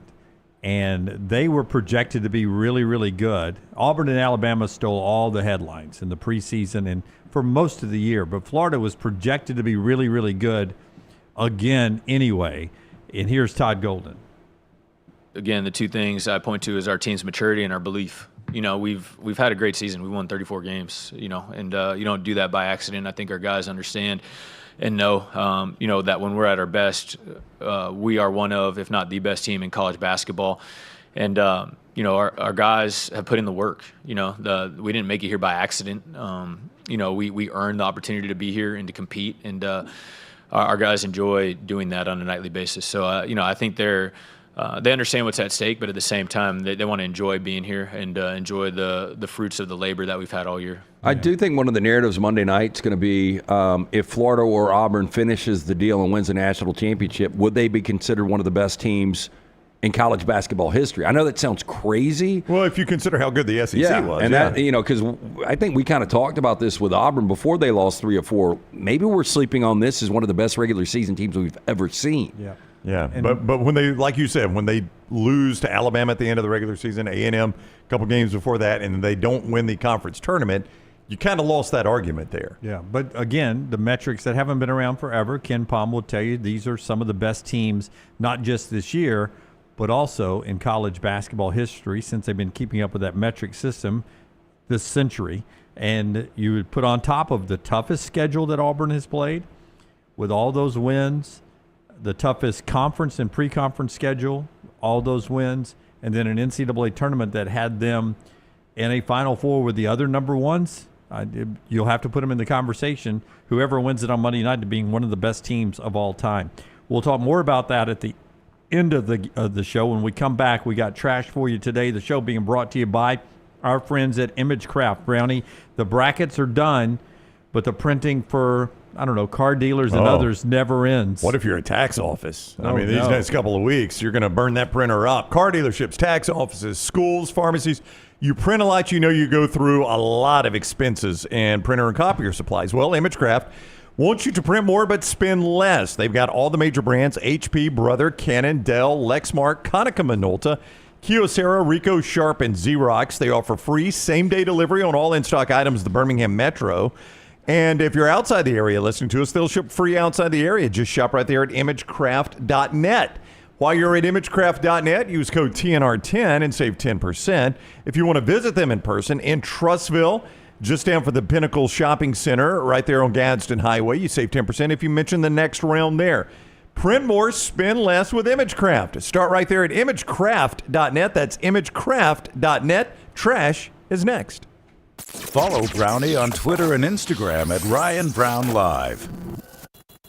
I'm attorney Alexander Shunnarah, Alabama born, Alabama raised, and ready to fight for your rights. I have one of the largest firms in Alabama, and we are here to help you get the compensation you deserve. Call me, Alabama, 323-1000. No representation is made that the quality of legal services being performed is greater than those of other lawyers. Man, I love a good meal. I'm Jim Dunaway. A good meal is what you get with my friend Sterling at Champy's Chicken on Highway 119 in Alabaster. We're talking great southern fried chicken, wonderful sides, hand-cut chicken fingers, po' boys, and those Mississippi Delta recipe tamales. You got a perfect menu for everybody. Champy's Chicken is perfect for watching the big game, or taking a meal to the lake house, down to the coast, or stay in the restaurant and dine in a great atmosphere. It's all made fresh to order right there on 119 in Alabaster, Champy's Chicken. Hey, there's nothing worse than waking up to a plumbing problem. Don't get caught in a flooded house. Call the guys at Hemp Hill Services. Adam, Chad, and the team at Hemp Hill are the only ones I trust to fix it and fix it right the first time. Hemp Hill Services does it right and always at a fair price. For all of your plumbing, cooling, and heating needs,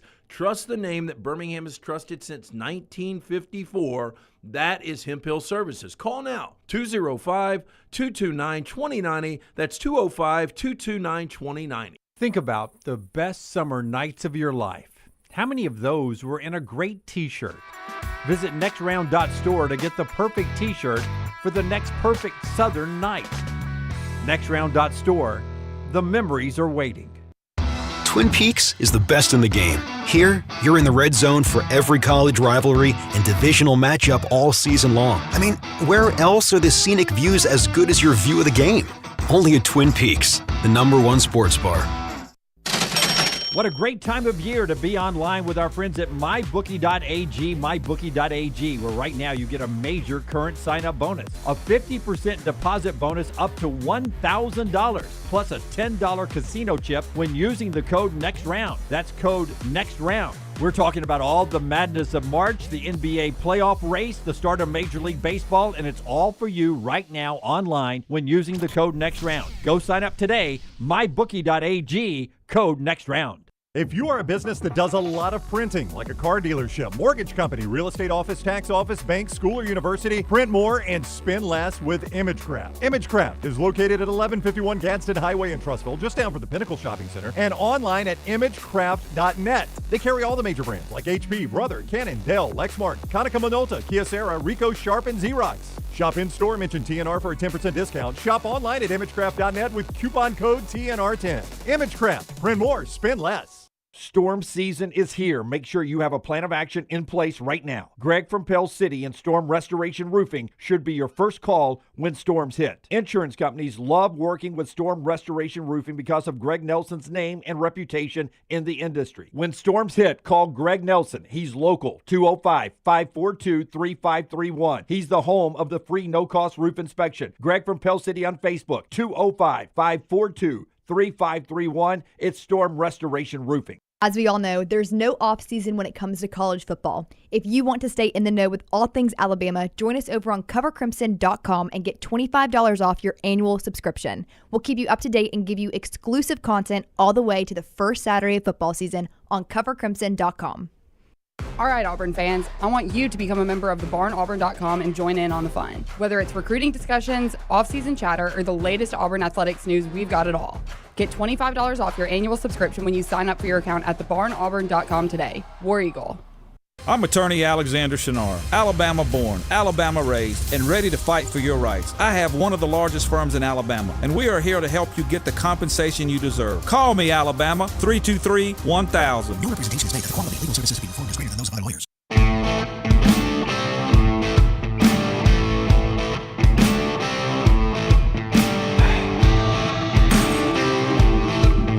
Back with you on the next round. We have breaking news, something that has happened the first time in the history of the Associated Press College Basketball Coach of the Year award. It has happened today. They've never had a tie for the AP Basketball Coach of the Year, but it happened this year. It is St. John's Rick Pitino and Auburn's Bruce Pearl are named the AP College Basketball Coaches of the Year in the award's first ever tie. Well, I said this yesterday. I thought it were 2 days ago that I thought it was going to be Rick Pitino. I got no problem with this, though. Yeah, I mean, it's hard to, I could put Golden in there. Kelvin Sampson has just become so regular for them to be there. You don't think about him, but I could certainly make a case for Golden. I don't think you can for Scheyer because the expectation was this. No, I was not going to put Scheyer in there either. But I think Golden, they told me in the chat room yesterday, Florida started 21st. So I would say if you start 21st and you're in the Final Four, you've done a heck of a job. And you were a 1 seed in the Final Four. You've done a heck of a job. I mean, you guys would agree, though, that Pitino is well-deserved, right? It is. I mean, could have been better. Well, it could have been better because it could have gone deeper. I don't know when they vote for this. Could have been better if he was a better recruiter. Do you know who was 50-50 on deciding between the school he went to and the school he ended up? It was St. John's and the school he went to. And he said it was 50-50. I was torn. It was exactly the same feelings, and I made the right choice, I think. Who? Little kid we like to call Walter Clayton Jr. Are you kidding me? Yeah. He could have been St. John's with Pitino. Yeah, but I'm sure, boy, him and R.J. Louise together. Hey, but, gosh, we were so fragmented with spring break trips. You were off at the NCAA tournament. I don't know that we've talked about this, but the game they got knocked out in the round of 32, R.J. Lewis was on the end of the bench at the end of that game. That was such a weird situation for Pitino. Not just at the end of the game. He was there for a long time. Yeah, I mean, basically the under 4 timeout on, he was on the bench, and even the announcers were like, what is going on here? This is the Big East Player of the Year, and he's not even on the floor right now. Yeah, you gotta mind your P's and your Q's. Well, he apparently had a bad attitude. And I'll give Pitino credit, man. I mean, that guy's won enough games. He's not going to screw around with people like that. Yeah, I mean, like if you are going best active coach, regardless of age, Rick Pitino. I mean, I think a lot of people would go Pitino. The guy has won at an elite level everywhere he's been. I mean, I know Iona, they only went to the tournament, but that's an elite level of winning for Iona. Yeah. My gosh, I mean, that's a nothing program. A couple of quick things before trash away from basketball that we just haven't had time to get to.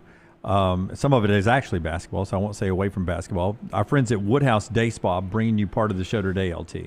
Great place. Look, if you're going to be watching games all day tomorrow, of course, the big game on Monday, take care of the wife or girlfriend. Get her a gift card from the Woodhouse Day Spa. She's going to absolutely love it. You can order these 24/7 online and let her choose from a menu of over 70 options, including massages, body treatment, skincare, waxing, nail services. Woodhouse Day Spa, located right there at the Summit Shopping Centers, right off of Highway 280. Woodhouse Day Spa, voted America's best day spa since 2009. You can stop in right there at the Summit Shopping Centers. Tell Stuart and the great staff, the guys from the Next Round sent you. Or again, order that special person gift online 24/7 at birmingham.woodhousespas.com. Yahoo Sports gave us 10 players who improved their NBA draft stock in March Madness. A tournament only. Stock went up.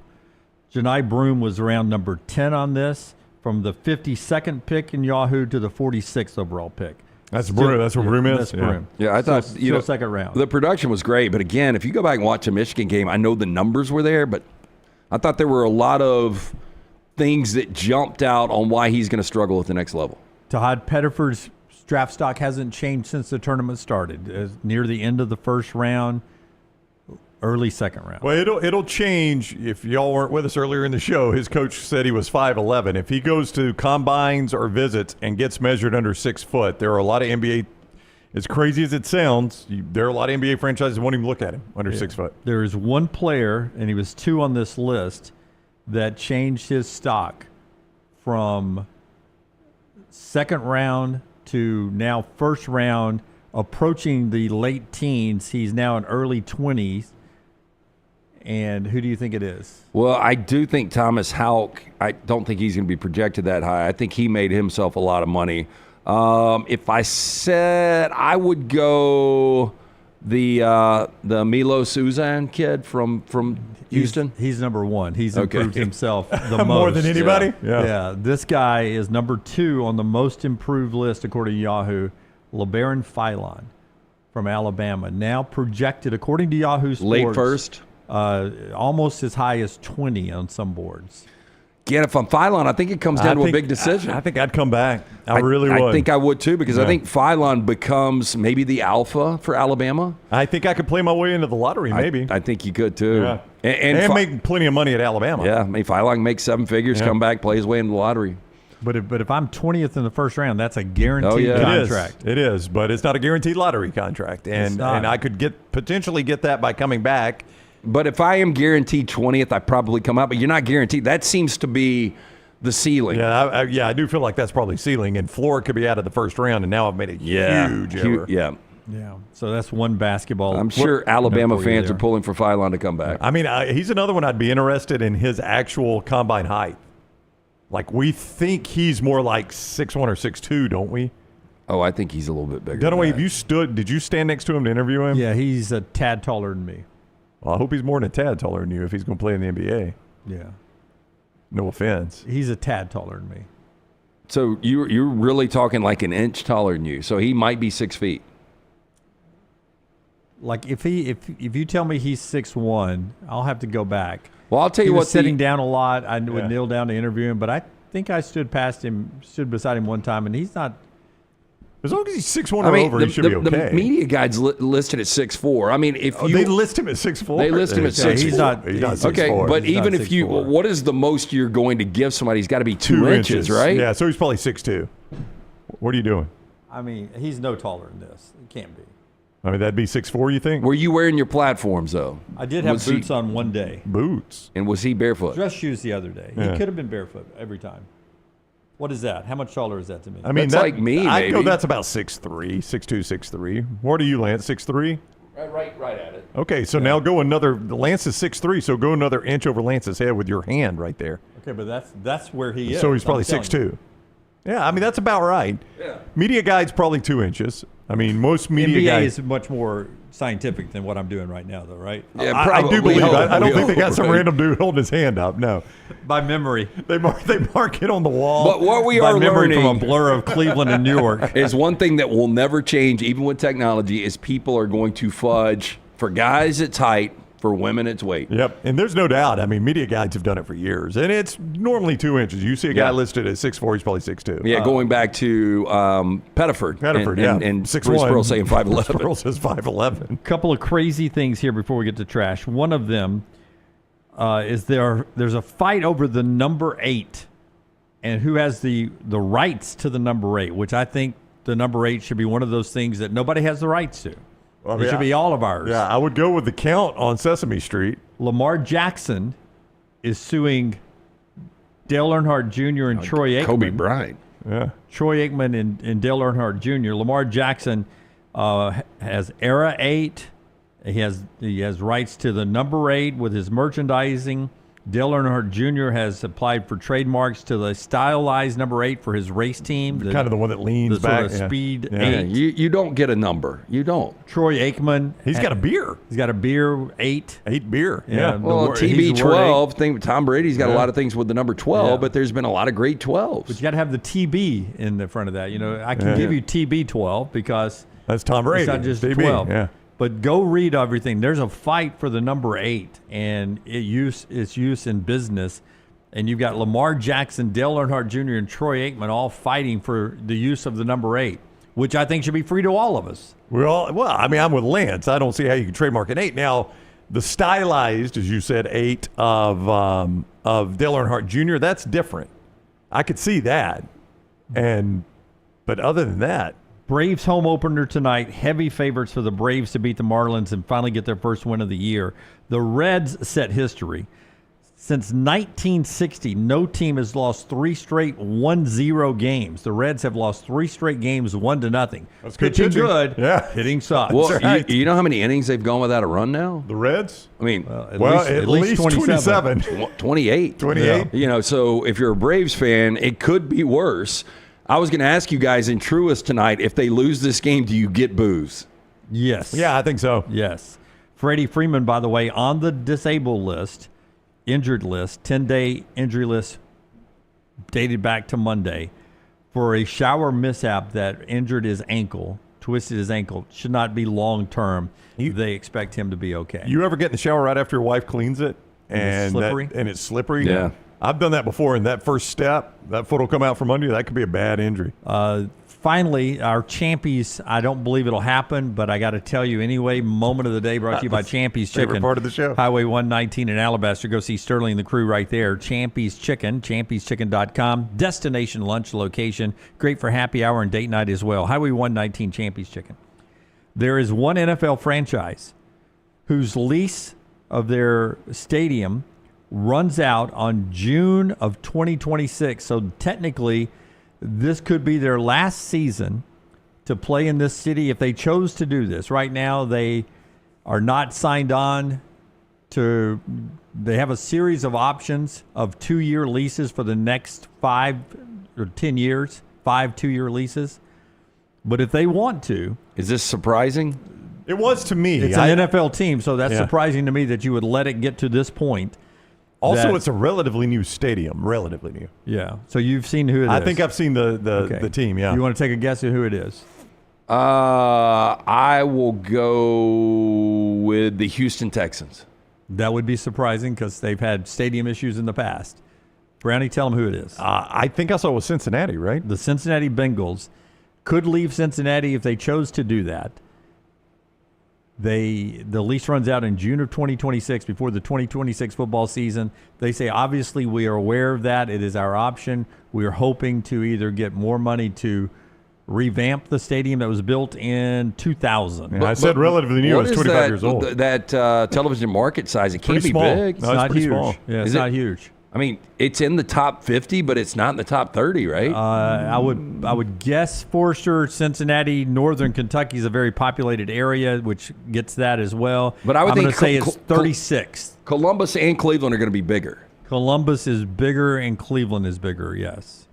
But I would say Cincinnati is 36. Columbus is 35, Cincinnati's 37. Cleveland is bigger than both. Does that sound like I ever applied for a job in those two cities back in the day? Cleveland's 19. Dunaway knows them all. Hey, randomly, let me ask you, because I saw something pop up yesterday on Instagram. Where is Detroit? Detroit TV market? Top 10. Used to be top 10. It's number 14 right now. Yeah, I was going to say, top 10. Do you know since the 60s, they've lost 55% of their population, 1.2 million residents out? Yeah, when I started television, they were a top 10 TV market. Yeah. Houston, surprisingly big. Number 6. Atlanta's big. Number 7. I was just in D.C. They're number 8. Boston's number 9. Yep. The one that's surprising. Applied for all those jobs back in the day. Sacramento's the one that's bigger than you would think. It's number 20. I don't view Sacramento. They got a baseball team now. I know. It's Sacramento, Modesto. It's Stockton. It's a Stockton. trio. It's a combination. Yeah. It's 3 shitholes from what I hear. You got to watch out those combo ones. You didn't apply there. I know you didn't. No, I did apply to Greenville, whatever. It's a combo. It's like in the 30s. Where is Birmingham Tuscaloosa now? 50? We're 49, 53. Somewhere between 49 and 53. 45 right now. Birmingham, Anniston, Tuscaloosa combo. Yeah, hey, we're growing. But you know who's really growing? 107 new residents per day to Nashville? To the Nashville market. Number 26 between Pittsburgh and Indianapolis. I'm surprised it's 26. I thought it'd be top 20 now. It will be. It will be soon. Eventually.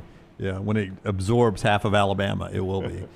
All right, that gets us to trash today. It is brought to you by our friends at Bud Light. Tyler, the big button, please. Well, listen, we've got to do this. Let me hear you all say E-L-G-S-E-S, Eagles! Let's go, Birds! LT's Trash is presented by Bud Light. So yesterday we started out with Cheez-It Pizza. Today we start out Subway introducing new Doritos footlong nachos. Now it is collaborating with Doritos. They are going to launch this. It started yesterday. The new footlong snack combines the classic crunch of the Dorito chip with the fresh, bold flavors of the chain signature sandwiches, available for a suggested price of just $5 each. Okay. This looks good. No, I'm going to tell you right now, though. If you're an Auburn person, what are you screaming right now? Mama Goldberg's is like, we cornered this market. We've been doing this for years. It really is and I like Mama Goldberg's, one of the easiest things creation, and their profit margin on those things is insane. Bag of Doritos, put some cheese and throw some jalapenos on it. And just throw it in the steamer. I know, they steam it, they don't microwave it. They do, but it's good. Yep. It's so good.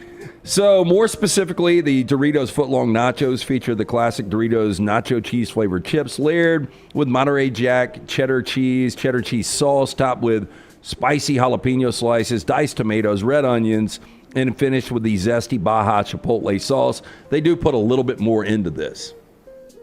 Yeah. And I think it's actually less. Could do without the red onions. I like onions. I just don't necessarily want them on What this. would you think the calorie count is on one of these footlongs and the grams of fat? I'm going to say the calorie count, I pay attention to this kind of stuff. 1, 2, 3, 4, 5, 6. I can't tell how big they are. Wait, what are you counting? It's a foot? I'm counting the number of bags of chips it is there. Yeah. I'm going to say it is, when it's all said That's and 3 done, bags. it is 960 calories with 8 grams of fat. It's not as bad as you think. Well, the grams are 8 grams, 39 grams of fat, but it's only 550 calories. Oh, that's not that bad.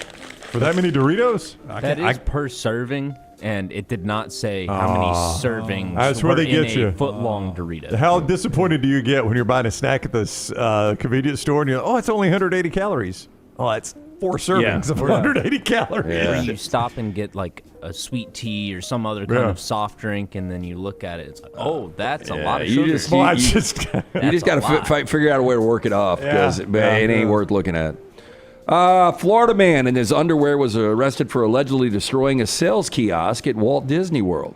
Wow. Boy, he looks stoned as a bat. Well, you generally don't get in this kind of bad of shape at Disney. Justin Turner got all his hair cut off. Justin Turner on dope. Sean McHugh, 24 years old of Port Orange, arrested on multiple charges in the early morning hours of New Year's Day. Boy, this is just circling around. McHugh pleaded not guilty. Quote, I have no reason to believe Sean was intoxicated, and he endangered the safety of another person's property, and Sean caused a public disturbance. This, according to the Orange County Sheriff's Department. Is this not just the I have changing reason room? to believe he was intoxicated. What, Dunaway? Is this not just the changing room? I was just trying these clothes on, officer. Now, McHugh was drunk, causing a scene when Disney security also noticed he was trying to urinate into the bushes on the walkway between Epcot and Disney's Hollywood Studios. That's when McHugh took off his clothes down to his undergarments and broke a $1,000 sales kiosk, according to the sheriff's office. I've been to Disney, gosh, probably 5 times. Have you ever seen Disney security have to get involved with anything more than don't run or please get down off the wall? I think it's one of the reasons they don't serve alcohol there. I mean, they do it in the Animal Kingdom. They do it at Epcot. Yeah.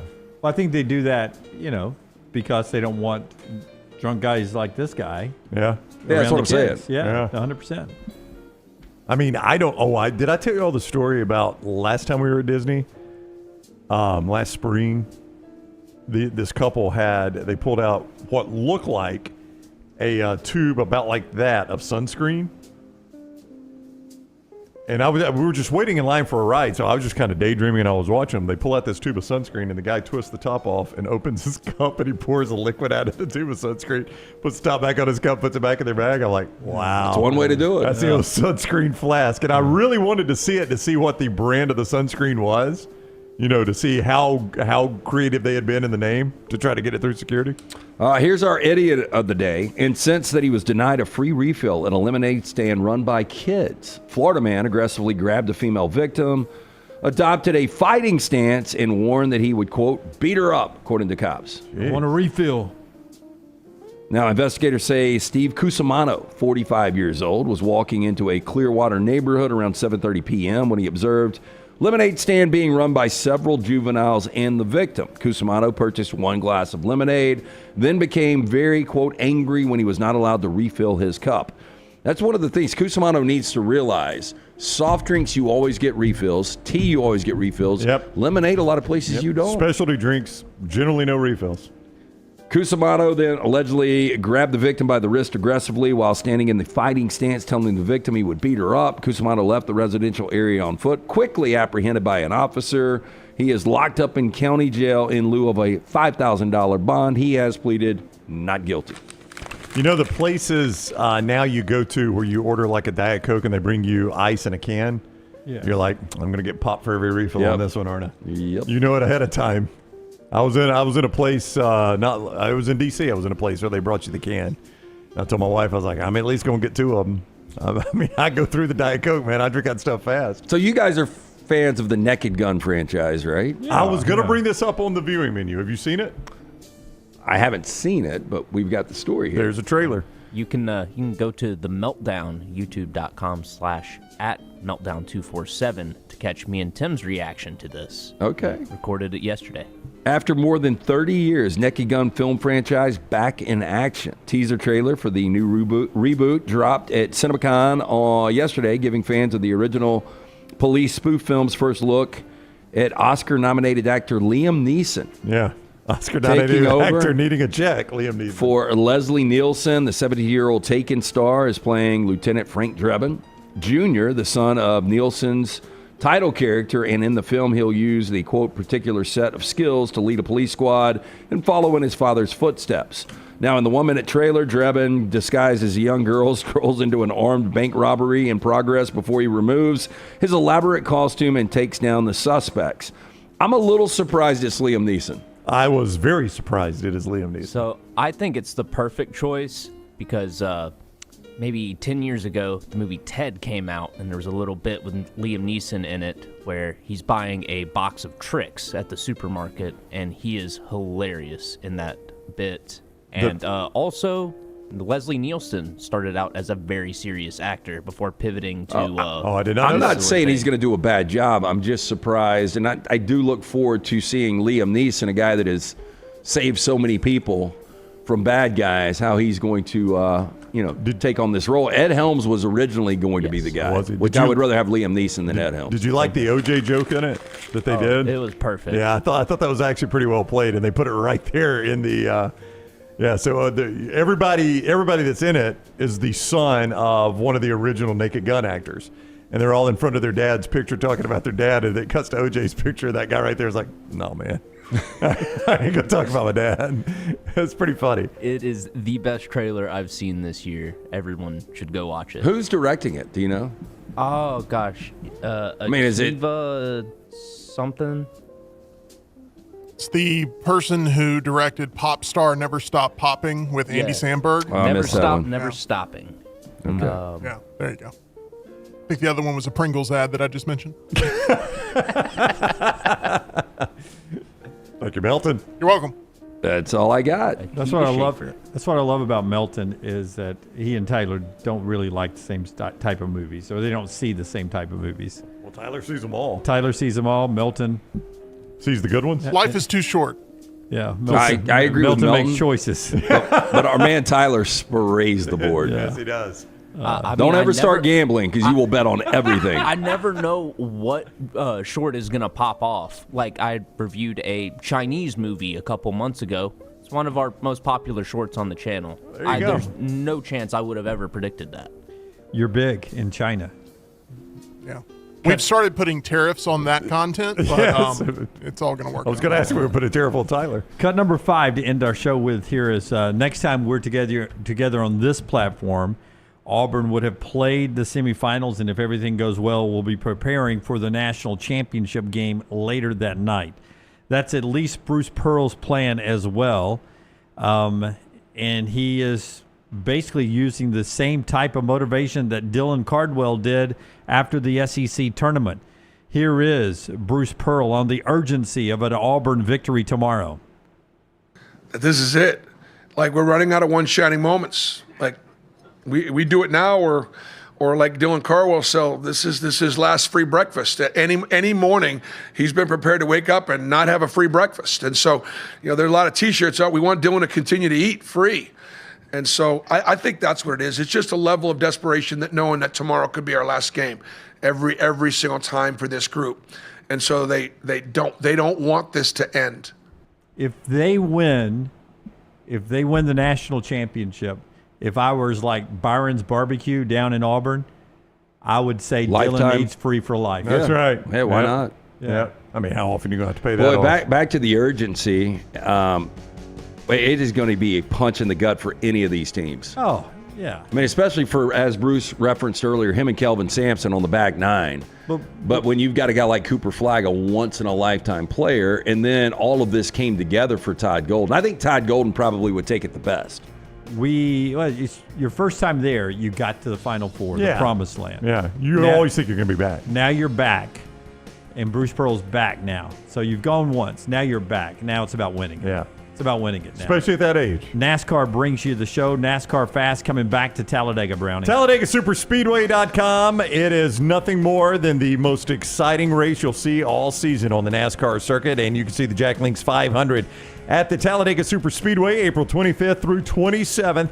Get tickets now, TalladagaSuperspeedway.com. That's TalladagaSuperspeedway.com. Hopefully it's more a look-ahead show on Monday, not a reflection show on Monday, but either way, follow our content. Taylor's in San Antonio at Next Round Live all day long.